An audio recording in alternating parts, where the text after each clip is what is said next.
This is part 8 of the Land's Remaining playtest. We are in start of session, and the first thing we do, of course, is stoke the fire. And so I believe, Old Smoke, you have an old fire prompt for us. Yes. Let me pull up the prompt.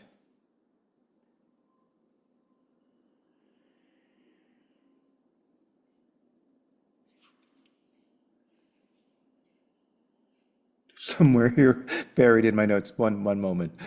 Apologies.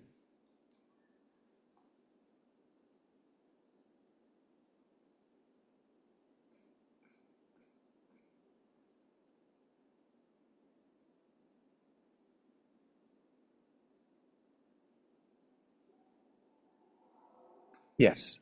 Narrate a flashback to a time when you were on the run with a person that you saved.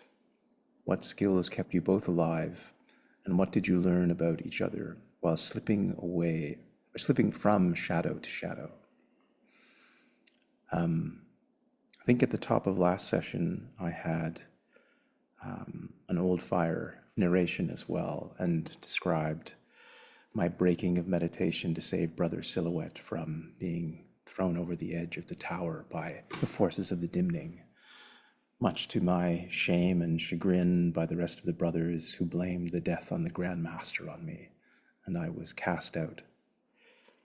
I think at this point, on Elegy, in amongst the memories and trappings of sorrow, of lost heroes, and the memoriam to death, the forgotten, Old Smoke wandering through the creeping trees and broken sepulchres, remembers how once they were turned out of the tower, to their great shame, alone with the death of the Grand Master weighing heavy in the guilt. It wasn't long before the captain of the King's Guards found Old Smoke on the King's Road. And unlike the Brotherhood of the Crystal Door, were quick to cast blame on him for being part of the conspiracy of betrayal that the Dimning had crept into the hearts of men within the kingdom, and that they were responsible for the deaths and unseen shadows. And I was prominently thrown into the deepest and darkest of the king's dungeons, left to be chained on an oubliette, in a prison with no light, no food, no comfort. And over the course of several days, Old Smoke just managed to hang on to their humanity despite their chains, but also the imprisonment of their own guilt. And in a brightest of moments, heard a familiar whistle in the darkness. Brother Silhouette had crept in, had found his mentor, had left the order, and had come to rescue him, telling Old Smoke of the deaths amongst the other brothers after the fall of the Grand Master, that mistrust and betrayal was decimating the order from within, and that each night the Dimning stole the memories, but also stole the hearts, also stole vows and discipline of all, and slaughtering amongst the brothers began. As deception crept in, Brother Silhouette made their way to save the only one they felt they could trust, and together we left the darkness of the king's dungeons and the kingdom behind it, I still burdened by guilt, and they with perhaps the hope that at least the two of us might, if not survive, find a way to prevent any more destruction from the Dimning. From shadow to shadow, we made it out of the kingdom, only to see the full impact of the dimming's evil ruin blighting the land, that beyond the kingdom, the villages, the towns, even the most common of folk were laid low. And in darkness we slipped, and in darkness we slept.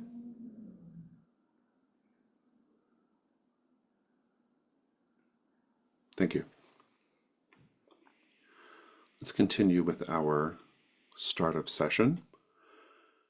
Okay. I'm just going to focus on elegy for the recap since that's where we are. I will remind you all from last time, it's been a minute since we played, that Old Smoke was crawling around the burial cliffs, found a clue and a Lord clue, incidentally. And Nizel and Gavrin were dealing with this lingering issue of Ulrich Durellen and House Durellen. And that actually ended up, there was an interesting little tidbit that Gavrin learned about how maybe the queen, right before the Dimning, the new queen was a Durellen, but nobody, we lost track of her in the Dimning. We don't know where she's at. So we have the hidden king and the lost queen, right? And that sort of inadvertently led to Nizel and Gavrin being plunged into the depths of the earth to do battle with another queen, this sort of insectoid monstrosity, which was a struggle called the Seething Dark. It was essentially a little dungeon crawl in the Beneath Elegy. And so we're going to be kind of picking up, we'll be fast forwarding a little bit with putting you all back together, but essentially that's sort of what happened last time. As far as elegy goes, you do still have this question about the Morning Tower, which is fundamentally how do we get in there? How do we open the doors to the Morning Tower? It's a complexity 8. The opportunity is to gain access to the first level of the Morning Tower and immediately engage in a struggle against the pallbearer. You have a very good 9 clues so far on this. I'll recap those. Well, we'll recap the clues whenever you decide to answer the question. But 9 clues is a lot on a complexity 8, especially because you can mark aspects to get additional clues. And so you are pretty well ready to go on this, answering this question, which is probably what we're going to kick off with. But last time there was a lot of chatter about it being like a ritual of some sort. So maybe start thinking in those terms. I do want to follow up with one thing that we had to do from the Seething Dark struggle, which was to define some rewards. And Alina, I gather you came up with your reward for Nizel. What is it? Yeah, a tattered burial shroud that I'm gonna pull out of there as we're on our way out. So a scrap of embroidered fabric, resplendent even in decay. The heraldic motto of House Durellen is still legible beneath the remnants of insectoid egg sacs. Nice, good. Fantastic. Jesse, have you had a chance to write yours yet? Are you still working on it? Still working on it, but Right. I think it's maybe gonna be a bunch of those eggs covered in wax, because that feels like a Gavin thing to be like, I can fix those eggs. I Very can be your new dad. good. Very But good. I'll think about what aspects they might have. All right, fantastic. Let's see, what else do we need to do? For start of session, we need to check in on the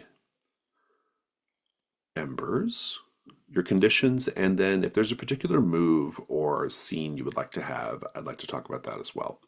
I'm going to start with Old Smoke. Old Smoke, your conditions right now are marked by Lady Verdanth. And did you have any particular scenes or moves you would like to fire off today? No, I think, as I mentioned last time, Old Smoke is exceptionally curious about their alcove, having never seen it before. So the getting in the Morning Tower is a big deal for them. Yeah. We will be doing that. We're gonna once we get in the Morning Tower, there's like a lot to do in there, so we'll do all that. Nizel, you have 3 conditions. Well, have you cleared the curse of House Durellen? I don't know. Maybe. I'm like, maybe. You do have these vampire leech bites and bruised ribs. And do you have any particular scenes or moves you want to fire off today? I briefly, before we get into the Morning Tower, would like to go back to my crypt. Oh, okay. What were you planning on doing in there? That's where I think the seed is for my sapling. Oh, okay, good. Yeah, So I just need to go retrieve it. that sounds good. I mean, do you want that scene, or do you want to just say you it did it it? doesn't have to be like yeah, it doesn't have to be a whole scene, but she's gonna go back and get the seed, and then specifically, I think she's gonna make like an incision on her arm and put it inside of her skin a little bit. And she's got Uh, these vines that tighten when they feel blood, so they'll hold it there. But this okay. is my sapling, and so it is important that the first thing that it tastes is Oh, my I blood. see. That's pretty good. Oh, yeah, I like that. Yeah. Fantastic. Gavin, the Everlit, you are Herald of the Kindled Heart. And then, of course, we have this Lost Queen condition. Did you have any scenes or moves you want to do? I am ready to mark and then immediately unmark my cinder, Yes. given that I'm the herald, but I think that there's plenty of reasons to mark cinder in the morning tower, so. Yeah, you'll have either maybe you might mark it when answering the question, or you might mark it when you get ready to do a Shrine of Remembrance, which we'll talk about when we get in there. Fantastic.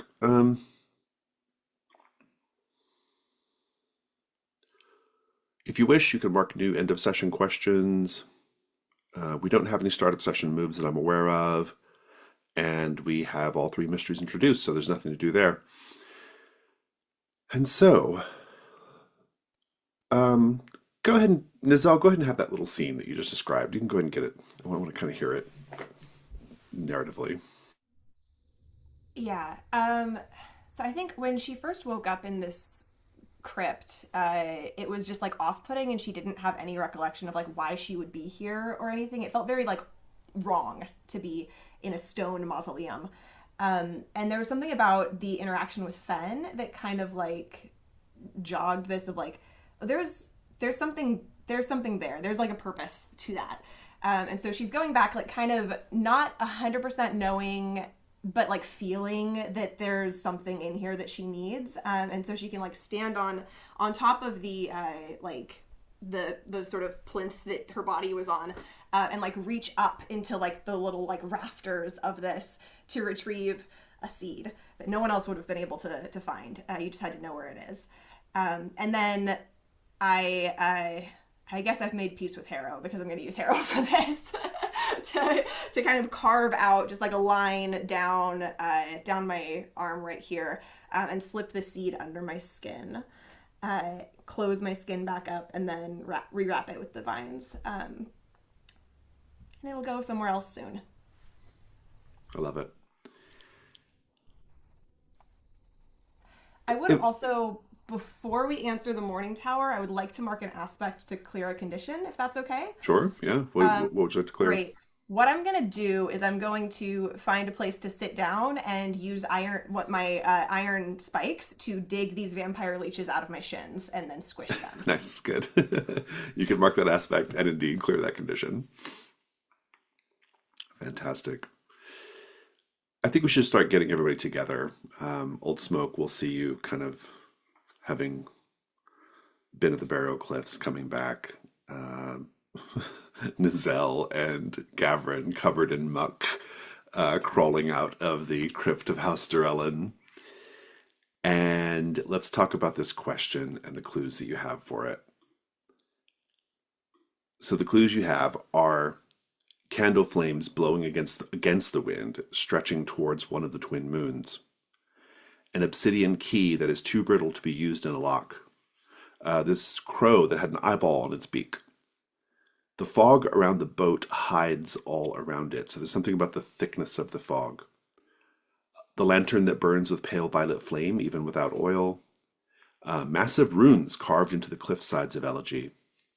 We have this silver bowl that was used as a ritual object to ease passage into the next world. The land around the Morning Tower knows the smell of incense, and a painted blue stone with the word return.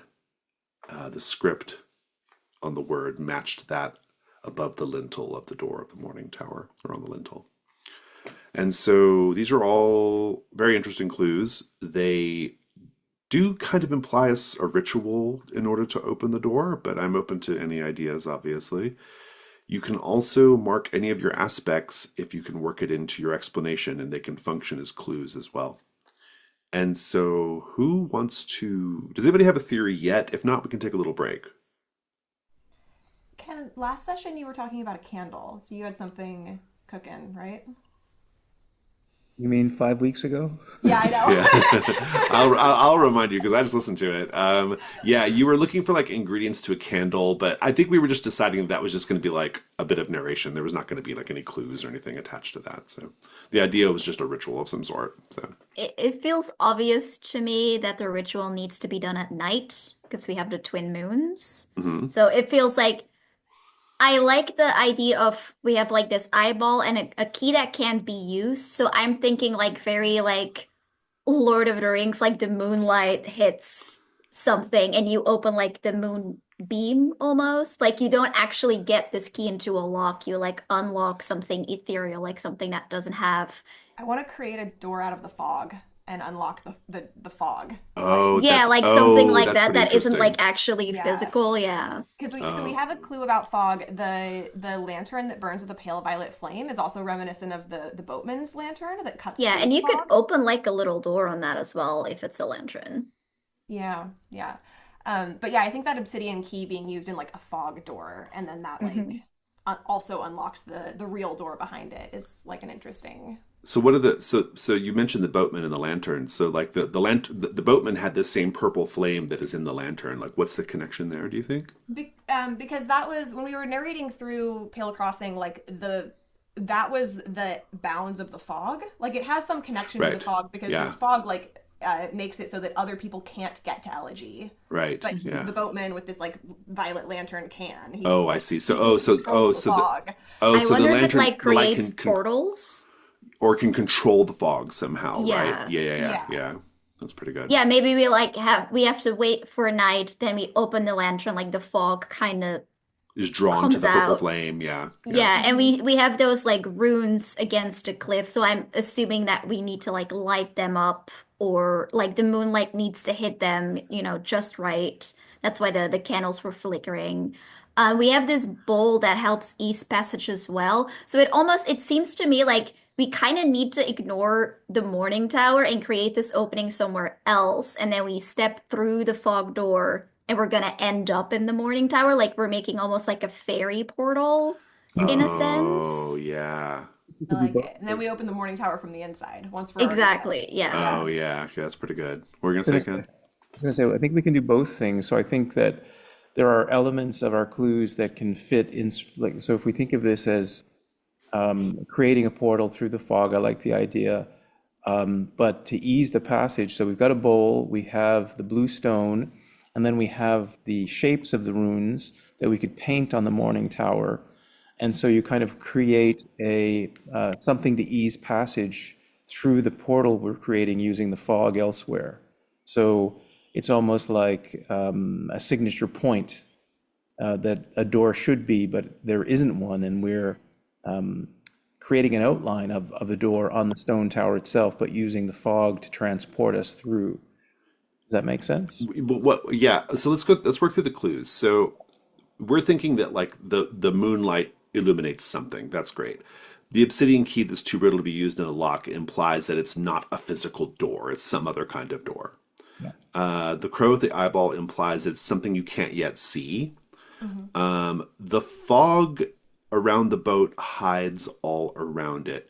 I almost wonder like if it's this idea that like so we're saying that like the fog you think that the violet flame can draw the fog, can control the fog and shape it into a door of some sort, Hmm. which I think is interesting for the purple light one. What is the whole like hides all around it aspect of this?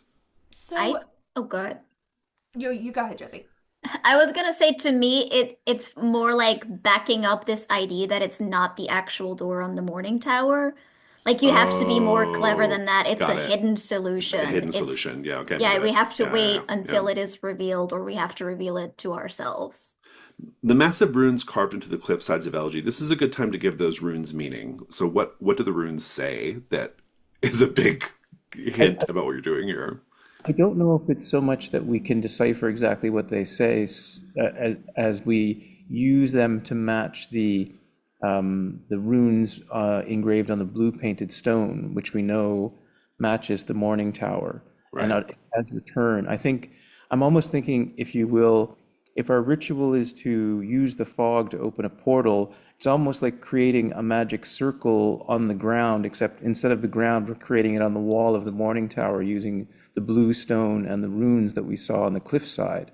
And the silver bowl, that eases our passage. And then so where our portal opens in the fog directly takes us through that stone that we've created our magic circle around, if you will. I do like that actually. I think that works for me. So The the silver bowl can also reflect the moonlight and, like sort of I angle was it going where to we need it. suggest we burn incense in the silver bowl, given that the land around the Morning Tower well, knows and this. I thought the incense might just be the just stand for the general notion that it's a ritual that you have to do to get in, just kind of the Mm-hmm. general principle, I think, probably sorts that clue. I mean, there's going to be incense being burned. It's a ritual, right? There's going to be candles lit. Okay, so we're getting pretty close, I think. We have the painted blue stone that says return, which I wonder if and I think it's relevant that like a member of the Emerald Knights was holding the stone and was hung by their ankle on the cliffs. Like what that all feels super relevant to the solution here. I don't know what it is, but the fact that the runes are carved on the cliffs, he's got this stone and he's hanging upside down. Like what happened there? I think we have to wrestle with that. I think I almost want to say that my impression, if I recall from last time when you were describing it, it was as if this corpse was purposely left out of the sacred resting places of the rest of the corpses on Elegy, which is the purpose of Elegy in the first place. Right. So it seemed to me to be either a banishment or a punishment, or that there was some terrible crime or curse that this person had evoked to garner such a terrible resting. Oh, Yeah. like almost like the Emerald Knights were trying to do something they weren't allowed to do. Well, I Like had the a image. perversion of the morning tower, like whatever's in it, they were trying to get at it They were trying to for. get it, or they're Yeah, trying to or they're trying to move the Morning Tower or something. Like I don't know. It's kind of a wild I'm idea, wondering but if they tried to like force their way in, which also like then backs up like we need to do this ritual correctly and respectfully because maybe they were like, what's in there is ours belongs to Noxiliax and they like, not quite laid siege to it, but like What if forcefully tried I'm to curious put about this to the their idea. hand. I'm curious about the idea that so one of the things we know about the story is that the Emerald Knights are essentially kind of like having a funereal vigil of their own, which Mhm. is all of Nuxiliax's dead babies, right? Like they are mourning while their lord is in grief or hiding or whatever. They're doing rituals. They're doing vigil. They're doing the things they're supposed to be doing. And I almost like get the because elegy is not in the Great Forest, right? Elegy is its own thing, and I almost kind of wonder if like they're trying to do something to help Noxiliax or to help what they're trying to do, and so this Emerald Knight was punished for that reason. I don't know. Maybe the Emerald Knights are the reason the morning tower is sealed. Oh yeah, that's pretty good. I kind of, when you were describing it last time, Jason, I immediately had the image of the two major arcana tarot cards, the Hanged Man and the Broken Tower. Hmm. Kind of thought, is this the Morning Tower's punishment for trying to get in without following the proper protocols of being the right, Hmm. whatever, heraldic symbols on your uniform? What does the return stone have to do with it? Like, is there like some kind of notion that like once something is in the Morning Tower, it can't come out, or once something is interred, it can't be removed, or Or once, you know? were they trying to like? Is there something in the morning tower that they could use to like resurrect one of Hmm. Noxiliax's children? That's what Yeah, I'm Sort or of like a wondering. Like, perversion of death, and they're that was yeah, like why like they were punished. yeah. Like, and this stone is a symbol of that somehow, you know? Like, Yeah. Yeah. I mean, that doesn't necessarily help with like how to get in, but it explains the clue, right? Which is still Yeah, and I feel good. like it helps us in like what not to do. Like we know that if we, if we don't follow it and we try Yeah. to force our way in, it's not gonna end great for us. Yeah, it's really intriguing. I'm very intrigued by this. Okay, so then I just want to know like I'm still kind of like curious about these massive runes that are carved into the cliff sides of Elegy. So it sounds like you're all going to perform a ritual to kind of like create a fog gate. Essentially, the Dark Souls heads will love that, to create a fog gate to get into the Morning Tower, right? And I'm all into that. I think that's great. I think that's essentially the solution. But what is the meaning of putting the runes on the cliffs? That's the part I can't sort out. Say, Ken, you had an idea, I'm but remind me what it was. So, oh because the corpse was hanging upside down, I kind of thought of it this way. We know that the blue stone the corpse had says return, and it's Yeah, from the door of the Morning Tower, but yet there's no door on the Morning Tower. right. So if they put the blue stone at the foot where the tower itself meets the ground, and the runes were above the corpse. So I'm perfectly just sort of thinking of creating an archway, the way that we saw the corpse sort of hanging on the cliffside, and then using the fog as a catalyst through our, let's say, magic circle, but essentially runes and channeling bowl Oh. to travel through the stone itself Oh, into the so you temple. walk through the cliff and end up in the Morning Tower. Basically, walk off Right. into mhm. the fog, Got into it. the morning. Yeah. What?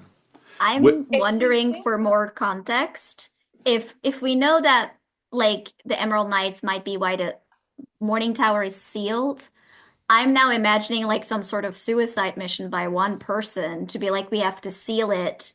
But hopefully one day, somebody good or worthy or whatever, like opens it again, because Mm. otherwise, we're cooked. And that person went to the cliffs, which is, something that you would need your time investigating. You would need to be kind of clever and at least martially inclined to even get there. So that Oh, it's person made the to made the ruins there as like a last ditch effort and to then be found, walked off. right? They Yeah, wanted to to be be found. found. Yeah. Oh, that's interesting. That's really good. I quite like that. This is really great. It's a +1. Does anybody have any aspects they want to add to it? we also can poach clues from other mysteries for this question. You can actually. Yeah. I think they I have don't to know be that we kind. have any that are I think relevant, they have to be but kind of defined ahead of time as that. mhm. But if you have any, I'm open to suggestions. The easier thing is going to be to mark aspects, I think. So Yeah. Um, we could, if we want another clue, um, especially because this is so procedural, right? I have a clue. The flame turns blue and whispers their final thoughts aloud.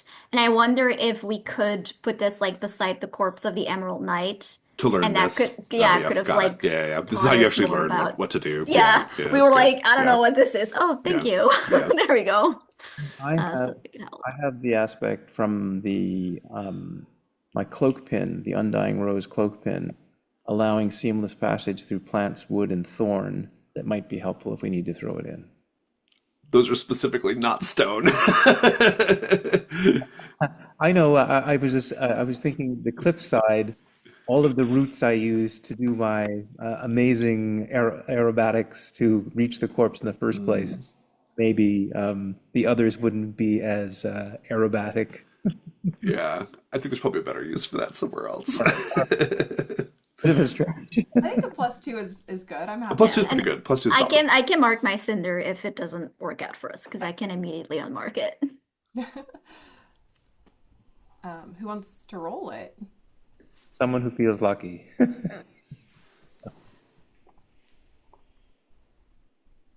No. Don't everybody jump up at once. Okay, I'll roll. All right. +2. Yeah. Yeah.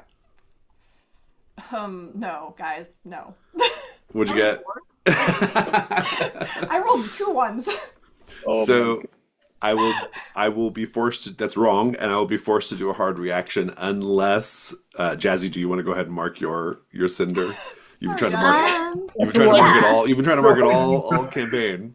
We dropped I to the do sea think factor. also we haven't done that yet, reinterpreting it, so that could be interesting. It could be fun. I Yeah. will I will mark it. Sure. So what does your cinder say? So I am the herald of the kindled heart. To bear light is to burn. Okay. So I to bear light is to burn. We now have to reinterpret the solution through the lens of that cinder. To bear light is to burn. Is Gavrin the one redirecting the moonlight? I wonder if like Do you have to light yourself on purple fire? yeah, that's what I was gonna say. Turns I think we out. have to light ourselves on fire. But I wonder if it's Like like a all of us? combination of like the moonlight and the purple, and we just because we Or have this smoke and this fog and incense in many cultures is like that's how you go to like another realm, right? Like Right, the yeah. Oh, burning yeah, yeah, is the yeah. passage. or Oh, go ahead. or we light ourselves on fire. What if in the moment where we feel we're dropping and nothing's happening other than we're just falling, you have you see with your eyes, with the light that's always surrounding you, the runes reveal something that none of us had seen before that. Whether it's a reinterpretation of the ritual or perhaps an entryway or something that was hidden, I think that there's a reveal that you could, in the moment, save us from our doom. I kind of want to set ourselves on fire, but Do you all have to be I was lit gonna on say, purple maybe flame? not. Maybe it's just the candle I boy. don't know if Giselle is ready for that kind of a trust fall. I don't know. I like the idea of a reveal, but I'm not sure if I feel that that sort of gets to the cinder part of it all. Like that doesn't feel entirely fair to me. Because it is like to burn feels to me at least like some kind of Well, it's also a action really or it's an sacrifice needs interesting to be echo to taken. the struggle too, right? Because you lit yourself on fire during the struggle, so it almost feels like a Hmm. interesting, like kind of echo of that moment in a way. You have showed that you can you can literally survive being lit on fire. I think in this case, I'm probably going to give you a condition afterwards, but Yeah. I do like it. Yeah, this is great. I guess what I would just like to do then in that case is this will bump your roll up to a 7 to 9. That's important for the struggle, but it's good enough to get into the morning tower in any case. I just want to know what the ritual looks like. We all can kind of take it in round robin to kind of describe that. We're going to take a 5 minute break. Be thinking about what that looks like. I'm also going to paste the text of the upcoming struggle into Discord as well. So we'll take 5 and we'll do all that when we get back.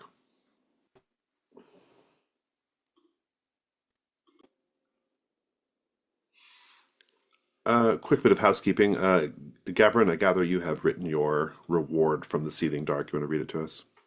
Yes. Gavin will take a collection of eggs now covered in wax. The skittering from within is a pitiful request to unleash vivacious violence. Mm. The folly of compassion may yet grant it. Ooh, it's a good one.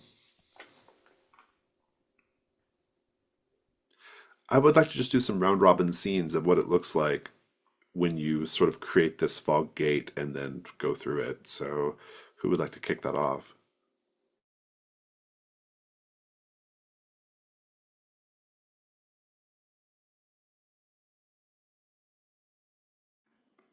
I'm picturing at the tower itself to set the blue stone with the return engraved in it at the base of the tower and sketch out the runes on the tower itself above the blue stone, almost in the shape of an arched doorway, and put the bowl beside the blue stone.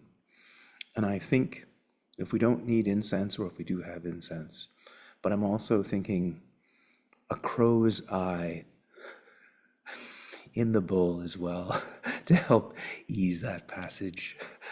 That's one part. And then the next part is we all go to the cliffs and light some candles. I'm looking to the candle bearer to help us with that once we know that the moons are in the right place. And then at some point, we all have a trust jump into the fog. That's kind of how I'm picturing things. Well, but there's some. I imagine there's some things before that. So then, what happens next? It's Nazelle's lantern that we're using for the ritual, so she'll put that in place near the bowl that Old Smoke has laid out. But she's not very comfortable with other people's magic, just as a generality. So I think that once she's placed that, she's gonna let Gavrin take the lead here, and she's going to be standing near trees, my safe space.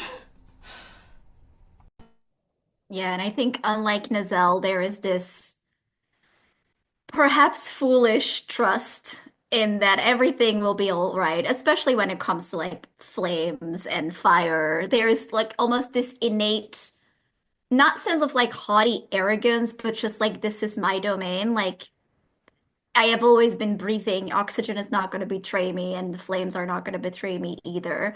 And he will step forward and bring his hand to this flame. And it's the moment of a wick sort of deciding if it's actually gonna catch or not, that breath between where it's just in the flame, not doing anything.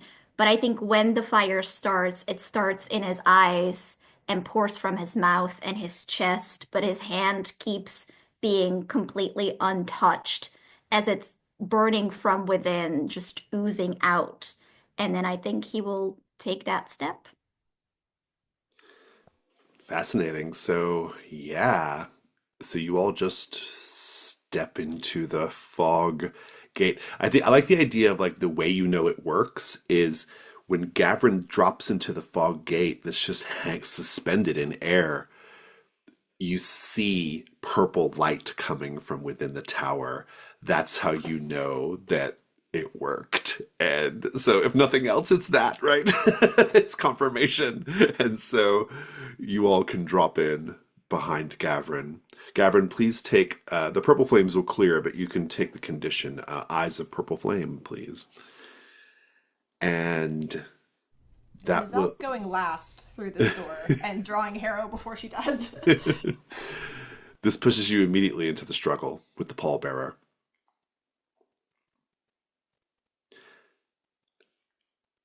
You are in the morning tower.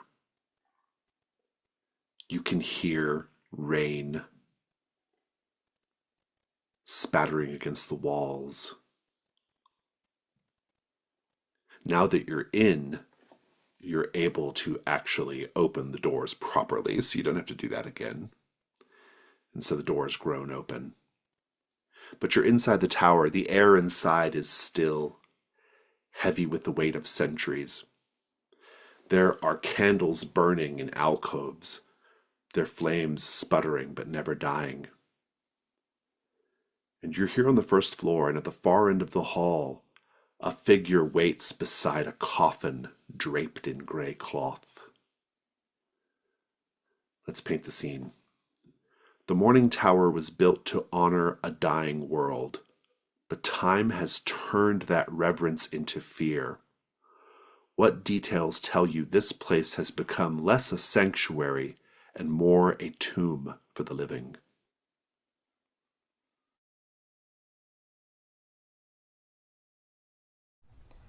There are windows where there should have been natural light coming in, but they've been like bricked up. So there's no light that's coming in from anywhere until we open those doors and the moonlight pours in. And you can tell when the doors open that like, and this air, the fresh air rushes in, that there has not been fresh air in this place for a long time. I think that there seems to be an intricate pattern in the wall. It looks almost like a crosshatch sketching in the walls themselves, but on closer inspection, it is thousands and thousands of claw marks, of nails that have been dug out of hands from people trying to get out of this living tomb.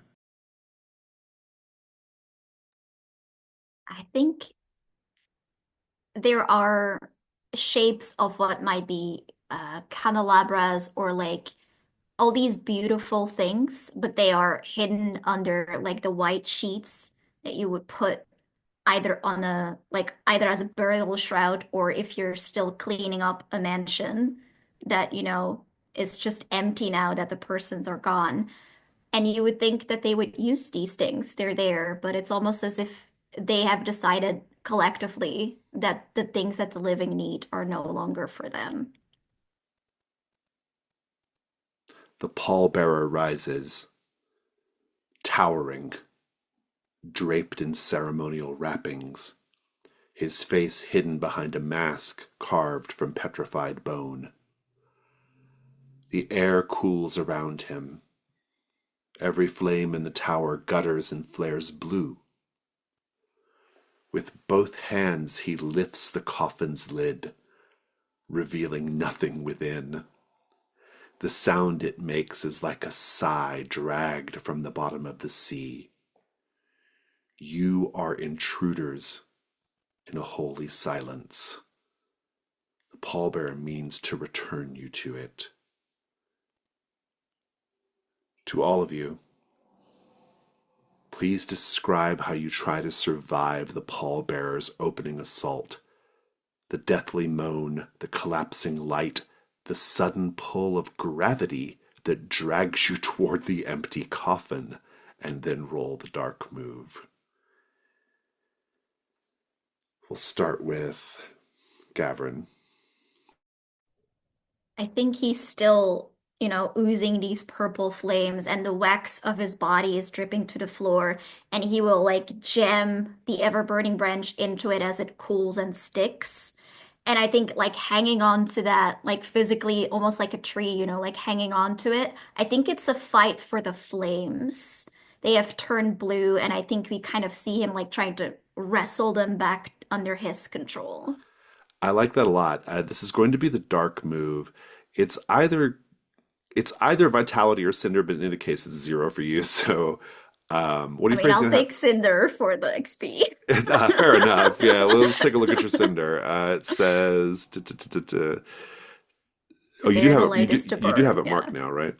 Um, Yeah. No. Oh, yeah. I guess I still have it marked. Yeah. Yeah. yeah. Oh, did you not unmark? Did you unmark it right away with the kindling gate Yes, but there's actually no point in doing that, is there? until So you I'll need just to? keep it Yeah, yeah, marked. yeah, Yeah. yeah, Yeah. yeah, yeah. To bear light is to burn. I actually don't think it applies here though. So it's going to be vitality. So, Okay. what do you phrase is going to happen if you fail? I mean that I get sucked in, that I'm a wax boy. Not Sucked into the strong. coffin. Yeah. Yeah. Go ahead and roll with vitality.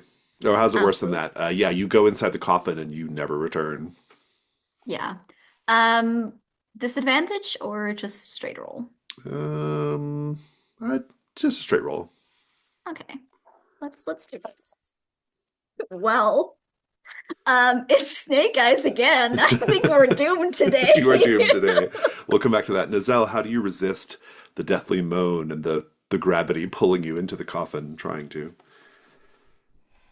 I think this catches Nizelle off guard enough that she actually does start to slip towards it a little bit before she like kind of gets her bearings and gets her feet back under her. But I've already drawn Harrow, and so I think what I'm gonna do, because Harrow has like a long chain, and what I'm gonna try and do is like swing that chain over like a sconce on the wall or something like that to kind of like anchor myself I to the like it. wall. Yeah, that is also going to be a vitality roll. What do you afraid is going to happen if you fail? That the thing that I thought was just a sconce on the wall is actually somebody's hand. Interesting. Um, hmm. So when you say someone's hand, do you mean like one of your companions or like just some other person? No, just like I don't know what's in the morning tower. Just something I don't want to encounter right now. Very good. I think how's it worse than that? You're going to get pulled into the coffin. So let's. It's going to be vitality because of your bruised ribs. I'm putting you at disadvantage as well. Okay. I don't think I have anything that makes sense to offset that, so I will roll at disadvantage, and we'll pray for the best. Oof, that's a 6. Pallbearer is taking his pound of flesh. Old Smoke, same thing. What do you do to resist this? I think that Old Smoke immediately goes into a meditative mantra using the mouse in the tower. And let me see what I'll mark. There once was a tower no hand could climb, no blade could break, no army could shake. I'll do no army could shake. Good. And I will become an immovable. I think it'll be a loud, deep, emanating mantra trying to even reassure my companions to center us and almost create our own sense of anchoring so that the pull can't drag us in. You could mark it to get advantage on the roll, or you could mark it to give Nizel. Nizel, you got a 6, right? You could mark it to give Nizel a 7.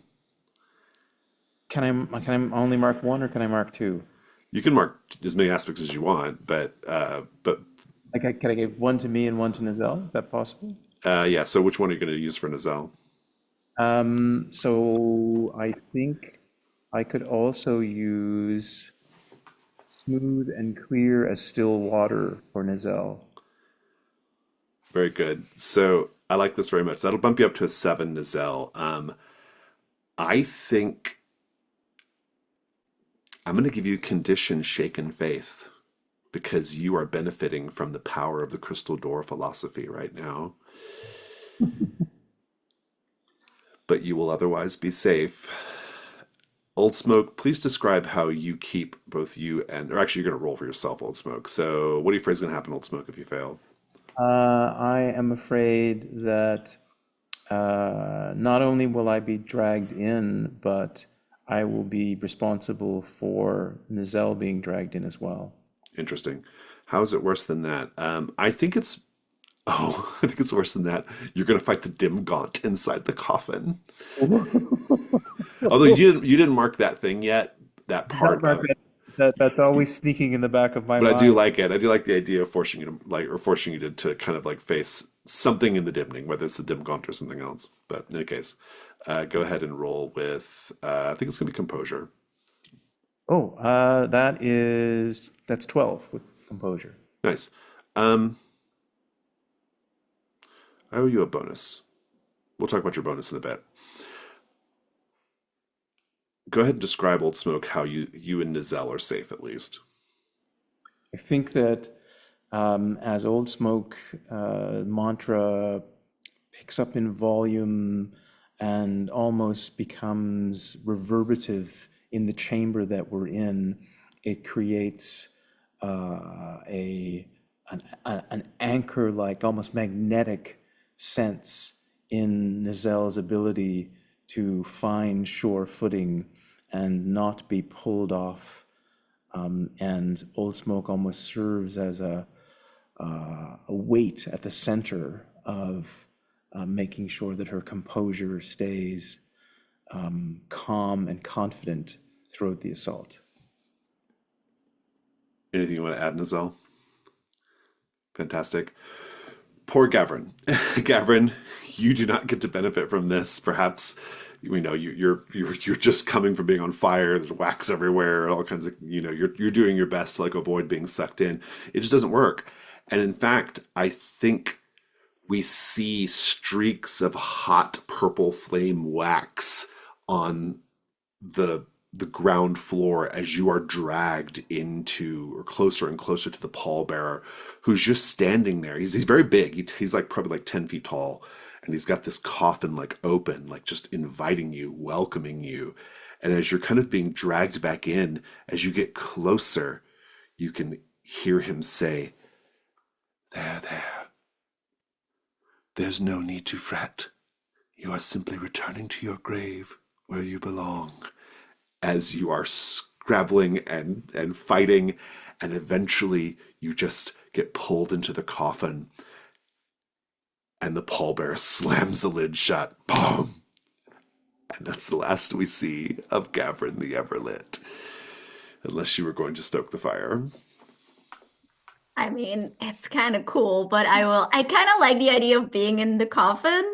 But if I stoke a fire, can I have like one hand out or something? If you stoke the fire, you just don't get pulled in. So Okay, yeah. I will stoke the fire. Old fire or new or fire to come. An old fire. Fantastic.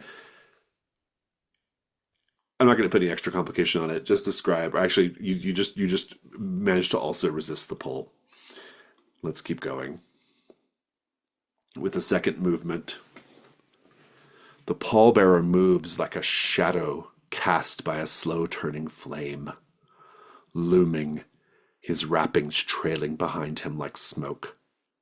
The coffin hovers now, circling you, its lid snapping open and shut.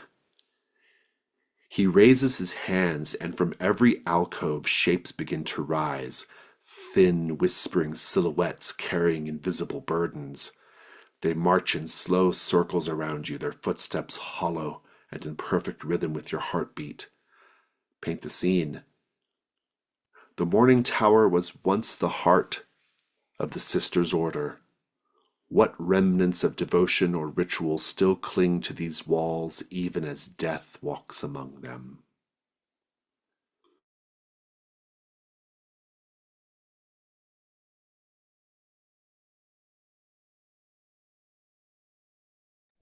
I think the sisters were once a source of comfort, and I think the sick and the needy could come to them.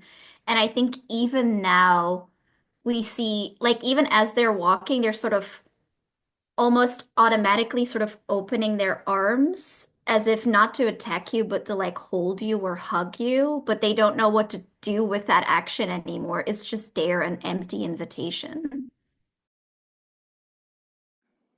I think that the holly leaf and holly berry were important plants and symbols amongst the sisters and their order.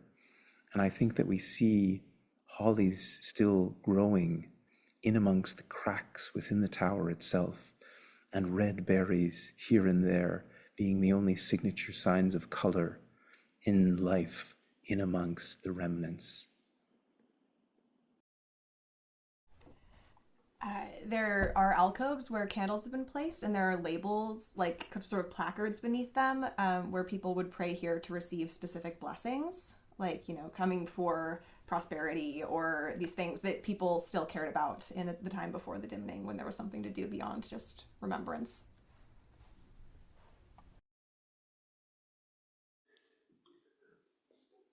You cannot strike the pallbearer while the coffin is moving in the air. Its pull drags every weapon away. Describe how you still the coffin or resist its pull. There's no roll here. You're just essentially describing how you're kind of like trying to get past this part of the boss. Whoever wants to go first, please do. I think I like the idea that Gavin like did get pulled much closer, but managed to maybe stop himself before he got pulled in. And I think it's kind of the same thing that he initially tried to do by like sticking to the wax. I think this like purple wax that is like coming from him, I think he's trying to get that on the coffin. And as it starts to cool, it starts to become heavier and it starts to become sticky and it starts to move slower. And I think as the coffin whips around and snaps open and shut, and I'm almost imagining, given the different areas where there is wan candlelight here and there, that there are great swaths of shadow created as the coffin spins and opens and closes. And as it does one full rotation, smoke is there and then not there. Guess Gavrin's gonna be down here by himself then, because Nizelle is gonna climb the walls. She's got the Harrow's chain around one of these sconces, and she's seen the holly leaves that are up in like these bricked over windows and things. So she's trying to get up out of the focal area here. And I think as she's climbing and as she's like getting up into one of these like bricked over windows, the pull of it is a little less intense because it's kind of focused there on Gavrin, who's still on the ground. The third movement. The coffin slams to the ground. Dust blossoms outward, and the echoes of 100 whispered prayers collapse into silence. The pallbearer hoists the coffin and swings it in wide, wild arcs. Each of you please describe how you avoid the pallbearer's blows and deliver glancing blows in return.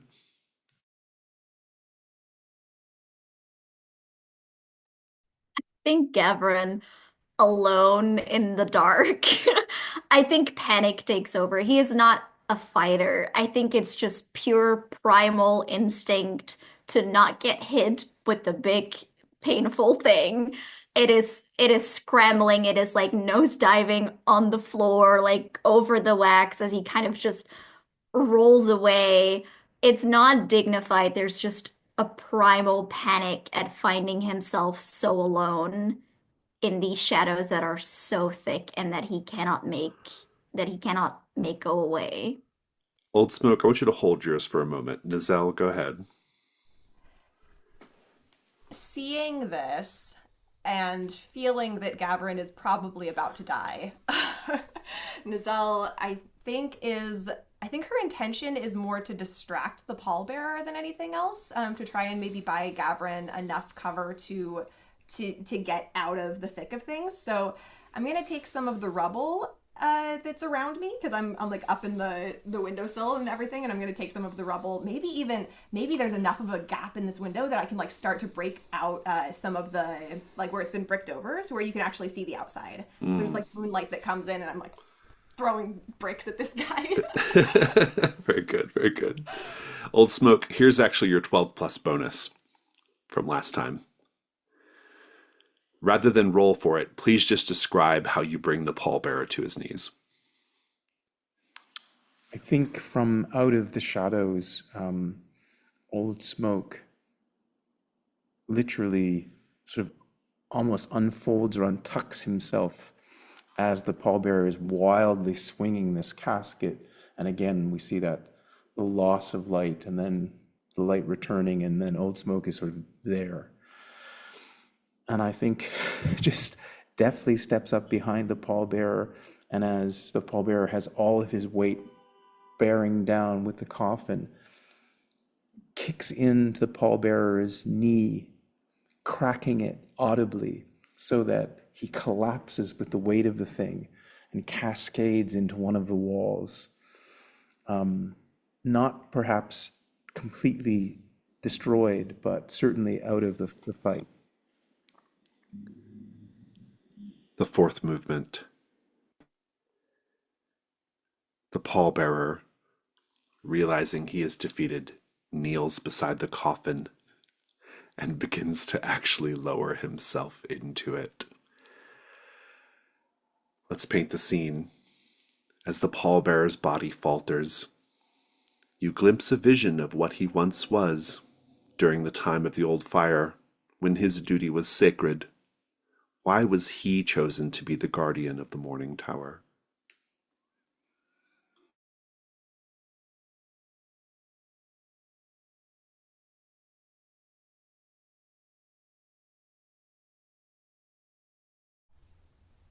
The vision that Nizelle sees is of the pallbearer leaving his family for this duty.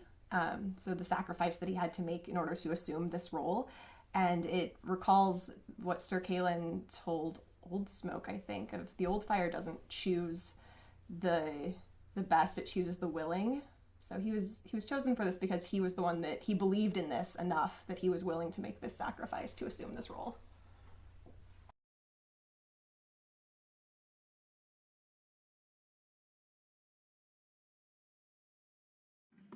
Yeah, I think similar to that, Old Smoke sees on the pallbearer in amongst his robes and his shrouds, an ancient, worn, you know, brass and now covered with green verdigris chain of office that goes all the way back to the Old Kingdom from a long line of imperial embalmers, and that whether or not he was alive at that time or whether he is part of that heritage, it's something that he's carried with him as a weight of duty that has now turned him into this creature that is obsessed with doing what he has been marshaled to do. A vision of green, of a glaive with the blade shaped like a leaf. The tower, looming and lurking, and all alone with no one there to help him, stands the pallbearer. They will not pass. They will not enter this tower.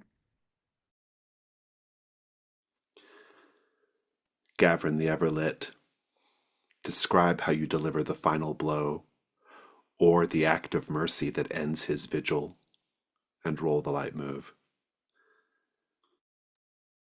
I think there's a moment of just catching his breath as he realized that all smoke didn't leave him, but just chose the right moment to strike. He scrambles up and takes one of those candles, the same maybe that he used for the Lord Durellen. And as I think these visions, maybe we actually see them, because I think Gavrin will do that ritual of holding that candle above his body, sharing that memory, showing that his duty was not for nothing. It mattered, and it will be shared with the world. What are you afraid is going to happen right now? I think that maybe this purple flame within me and like just the sheer panic of everything, like I'm not in the right mental state to do this, and maybe like what's supposed to be like a really beautiful moment is gonna react weird, but all the magic that's happening here. Go ahead and roll with Cinder. Okay. It's a 7. I have to tell you how you're vulnerable. If you wish to continue,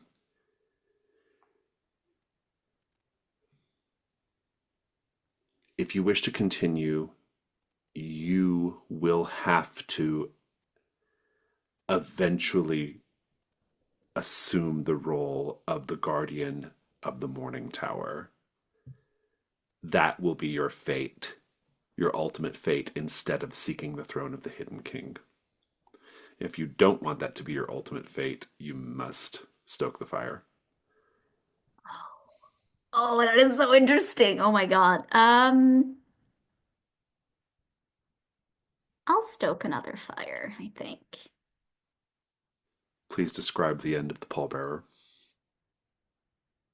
The pallbearer lowers himself into the grave, and Gavin like scrambling. I think still like he is burning and he was panicked, and I think his actual body is like molten wax. It's not solid, it's not stable, but he scrambles himself into what looks like a kneeling position, puts the candle on, and I think these blue flames, one by one, like stars showing themselves after being shrouded, change to first purple and then warm yellow as light again enters the morning tower.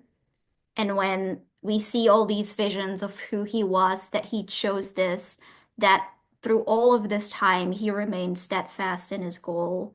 And I think that heaviness, at least on Gavrin, it does weigh that it mattered, that there is such conviction to be found, even within people that weren't candle bearers or that weren't, chosen to be of these special orders, like just someone that believed in protecting something important. And when he is gone, Gavrin will very gently close the lid. And I think the candle, just like the wax on it, makes this beautiful and like engraving of the old smoke said like this embalmer heraldic sign, I think, is what we see on the grave, on the coffin.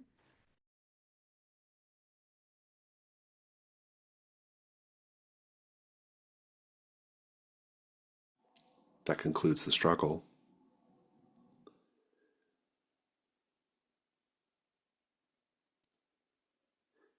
There is, as you're catching your breath, the various candles lit in the alcoves, and indeed the light coming from from Gavrin and the moon, apparently. You can see better now the Morning Tower. The Hall of Remembrance constitutes the first 10 stories of the Morning Tower. The walls are dotted with hundreds of alcoves and burial niches and shrines.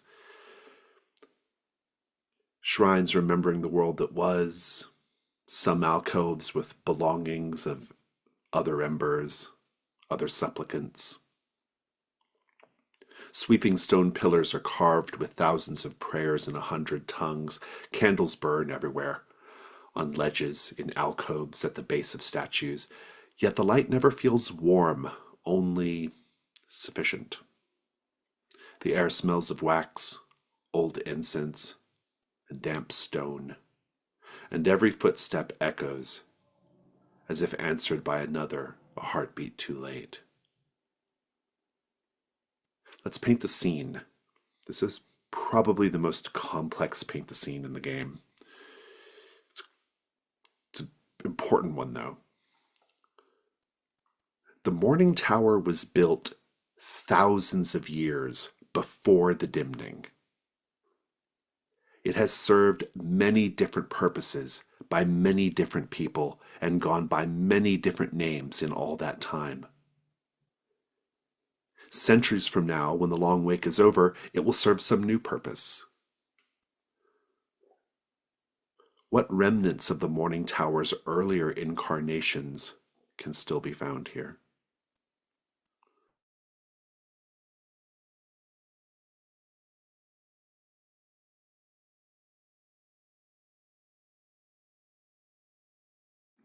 I think architecturally it's unlike any of the other stonework on Elegy.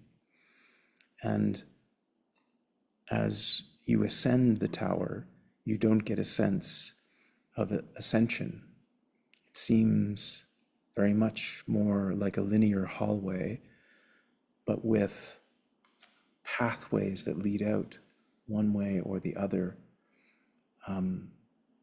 which are actually the circular ascension, but it has an architectural stillness and illusionary feel to it, almost as if it is uncoiling and revealing both what you expect to find and something just slightly uncanny.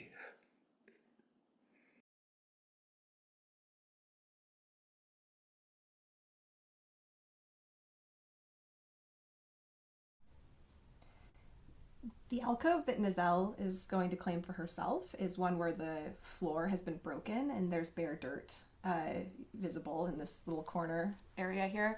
And immediately upon touching the dirt with her toes, she can tell that it's different than the soil on Elegy. The land specifically in the Morning Tower has been seeped with magic that is different than the magic. It's different than the death and the deathlessness of Elegy. I think once this was not a place of refuge, but a place of banishment. Once it was where those that we did not deem fit for society for whatever reason were kept hidden within stone and a tower on an island that nobody could reach, so nobody had a thought about how cruel it was to banish them there and never think about them again. And I think we see higher and higher, we see like these sky cells. So they were forever doomed to look upon a world that would never again look upon them.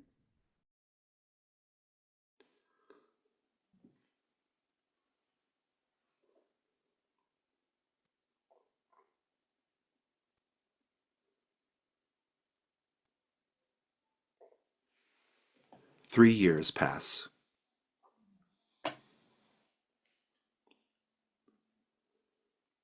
How do you spend your time in the Morning Tower? What about this place makes it so that you didn't even notice all this time passing? This is not an unusual phenomenon for me. But I think what's unusual is I find my alcove that I'm both surprised to find, given that I have not died, or I don't think I've died. And I also find, I think, within my alcove, something that touches me deeply in terms of my memories of the crystal door.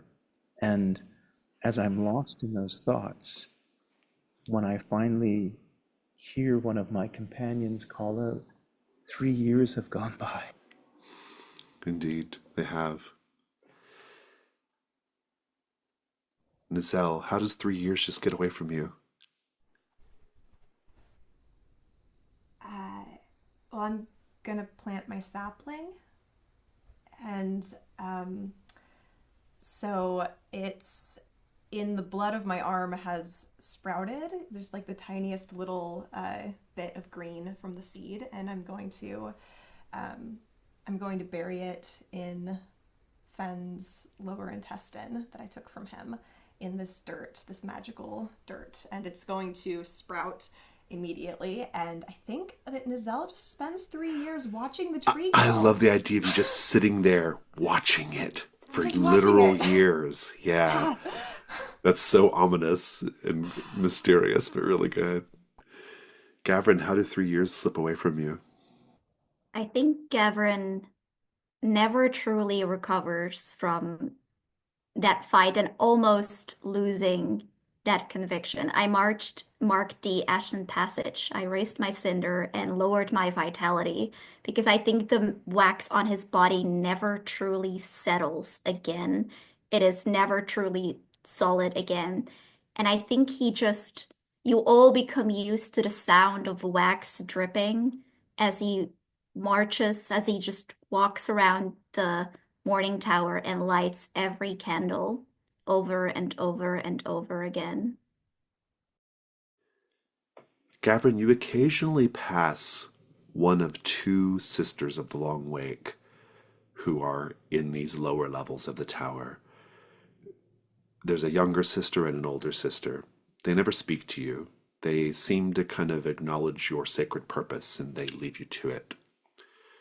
Nizelle, you might occasionally hear the soft footsteps of one of these sisters behind you. Maybe they even pause occasionally to see how you're doing.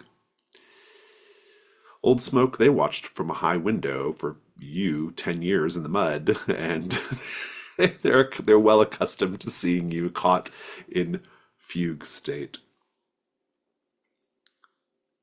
But eventually the three of you snap out of it enough to all meet again. And the younger of the two sisters, Sister Shayna, she's soft-spoken and wide-eyed. She's still, even though she's been doing this for probably centuries, she still seems so naive and young. Someone new to long grief. Her habit is very neatly kept, though the hems are wax-stained and mended more often than replaced. She says, "Embers, it's been so long since embers have returned to the Morning Tower, but I can feel the warmth you carry. Forgive me.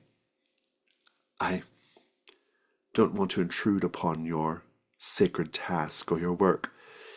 It's just that the tower feels less heavy when you're here. Have you made yourselves comfortable?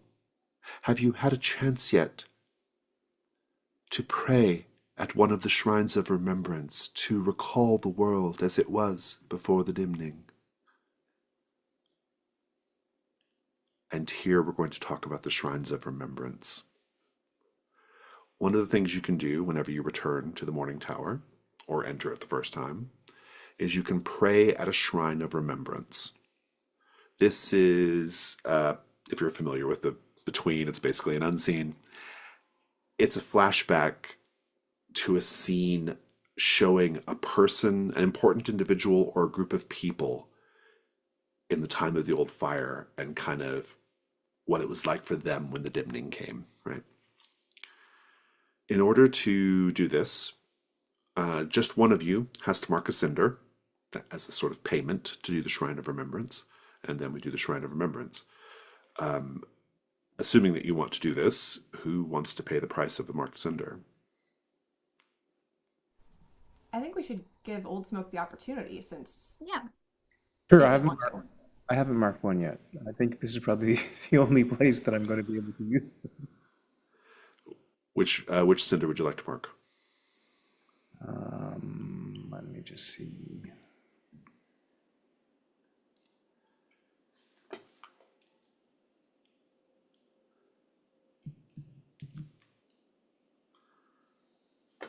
How about the kindly old man? Very good. Read that to us.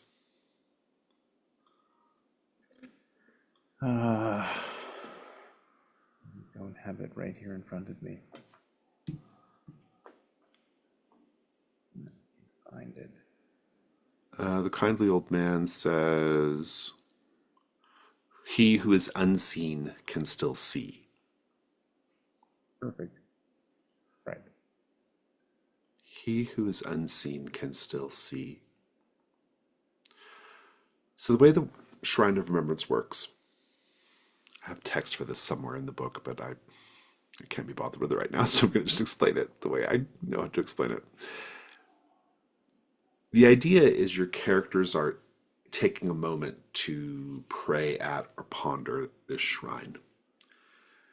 Whether this is in character or out of character, we're going to have a flashback to the people that this shrine is dedicated to, or the person it's dedicated to. Then at the end, there's rewards for doing it.